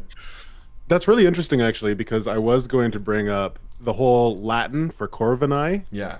whatever. Corvinae. Latin being Corvinae or whatever, yeah. This temple was like a temple to Nyarlathotep, right? Yeah. So No, to Azathoth. I was going to say, but the For Corvidae, Azathoth. well, the Corvidae was afterwards. Like the temple existed, and these were like chipped in afterwards. And if you had an archaeology I success, see. it was more a pathway. Good save. Yeah. Well, That's great. Yeah, no, I was. You'll That's see it how in it the was. notes. Like I was thinking about it. I was going to be like, well, Latin existed after, like, ancient and blah blah blah. I also really happy I didn't have to use my Deus Ex, which was basically if you guys totally fucked it up, Miss Mosley was going to be up above with like a stick of dynamite, just being like, "Fuck you!" Throw the dynamite down, just kill everybody. I guess you're not going to answer this, but would dynamite have blown up the Blackstone? Or Oh, the, no way. No, but it would have knocked into the water. And it definitely would have see, the problem is you got the big bad who's just going to put this thing back on the pedestal. If you can knock at the big bad and knock the thing off the pedestal, you can push this thing down. But the whole point of Call of Cthulhu is never about solving. It's only about pushing back the clock. And that's all you guys have done. Yeah. You push back the clock because you've left him behind. You get a head start on finding the Blackstone. And that's going to be a really fun campaign that I've pretty much already written, which is really exciting. But it's not going to be coming out for a little while, but check it out when it comes. But no, that was a lot of fun. Endgame XP, let's do this. I know Joe's sleepy. So sleepy. So sleepy.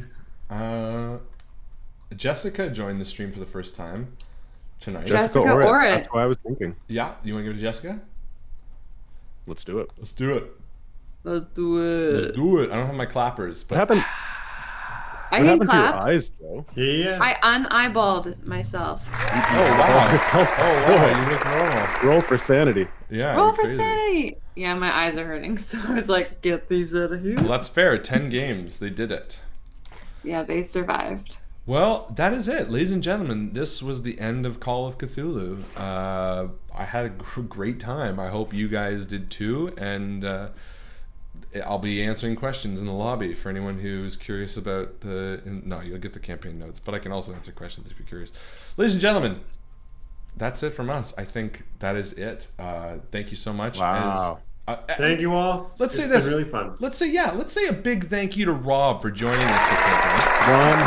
Sincerely, such a pleasure. Such It was a fun delight. privilege. Thank you so much for inviting me. I had a really great time being a part of it. We are yeah. not just happy to, but excited to have you back for another campaign or another one shot or whatever you want, because this was such a blast. So yeah, thank you to Rob, and thank you to these guys, and thank you to you, the community, who makes all of this so worthwhile. And as my good friend Rob likes to say, Joe's tired. It's time for bed. Joe's tired. It's time for bed, guys. Good night. Good night. Good night, everyone.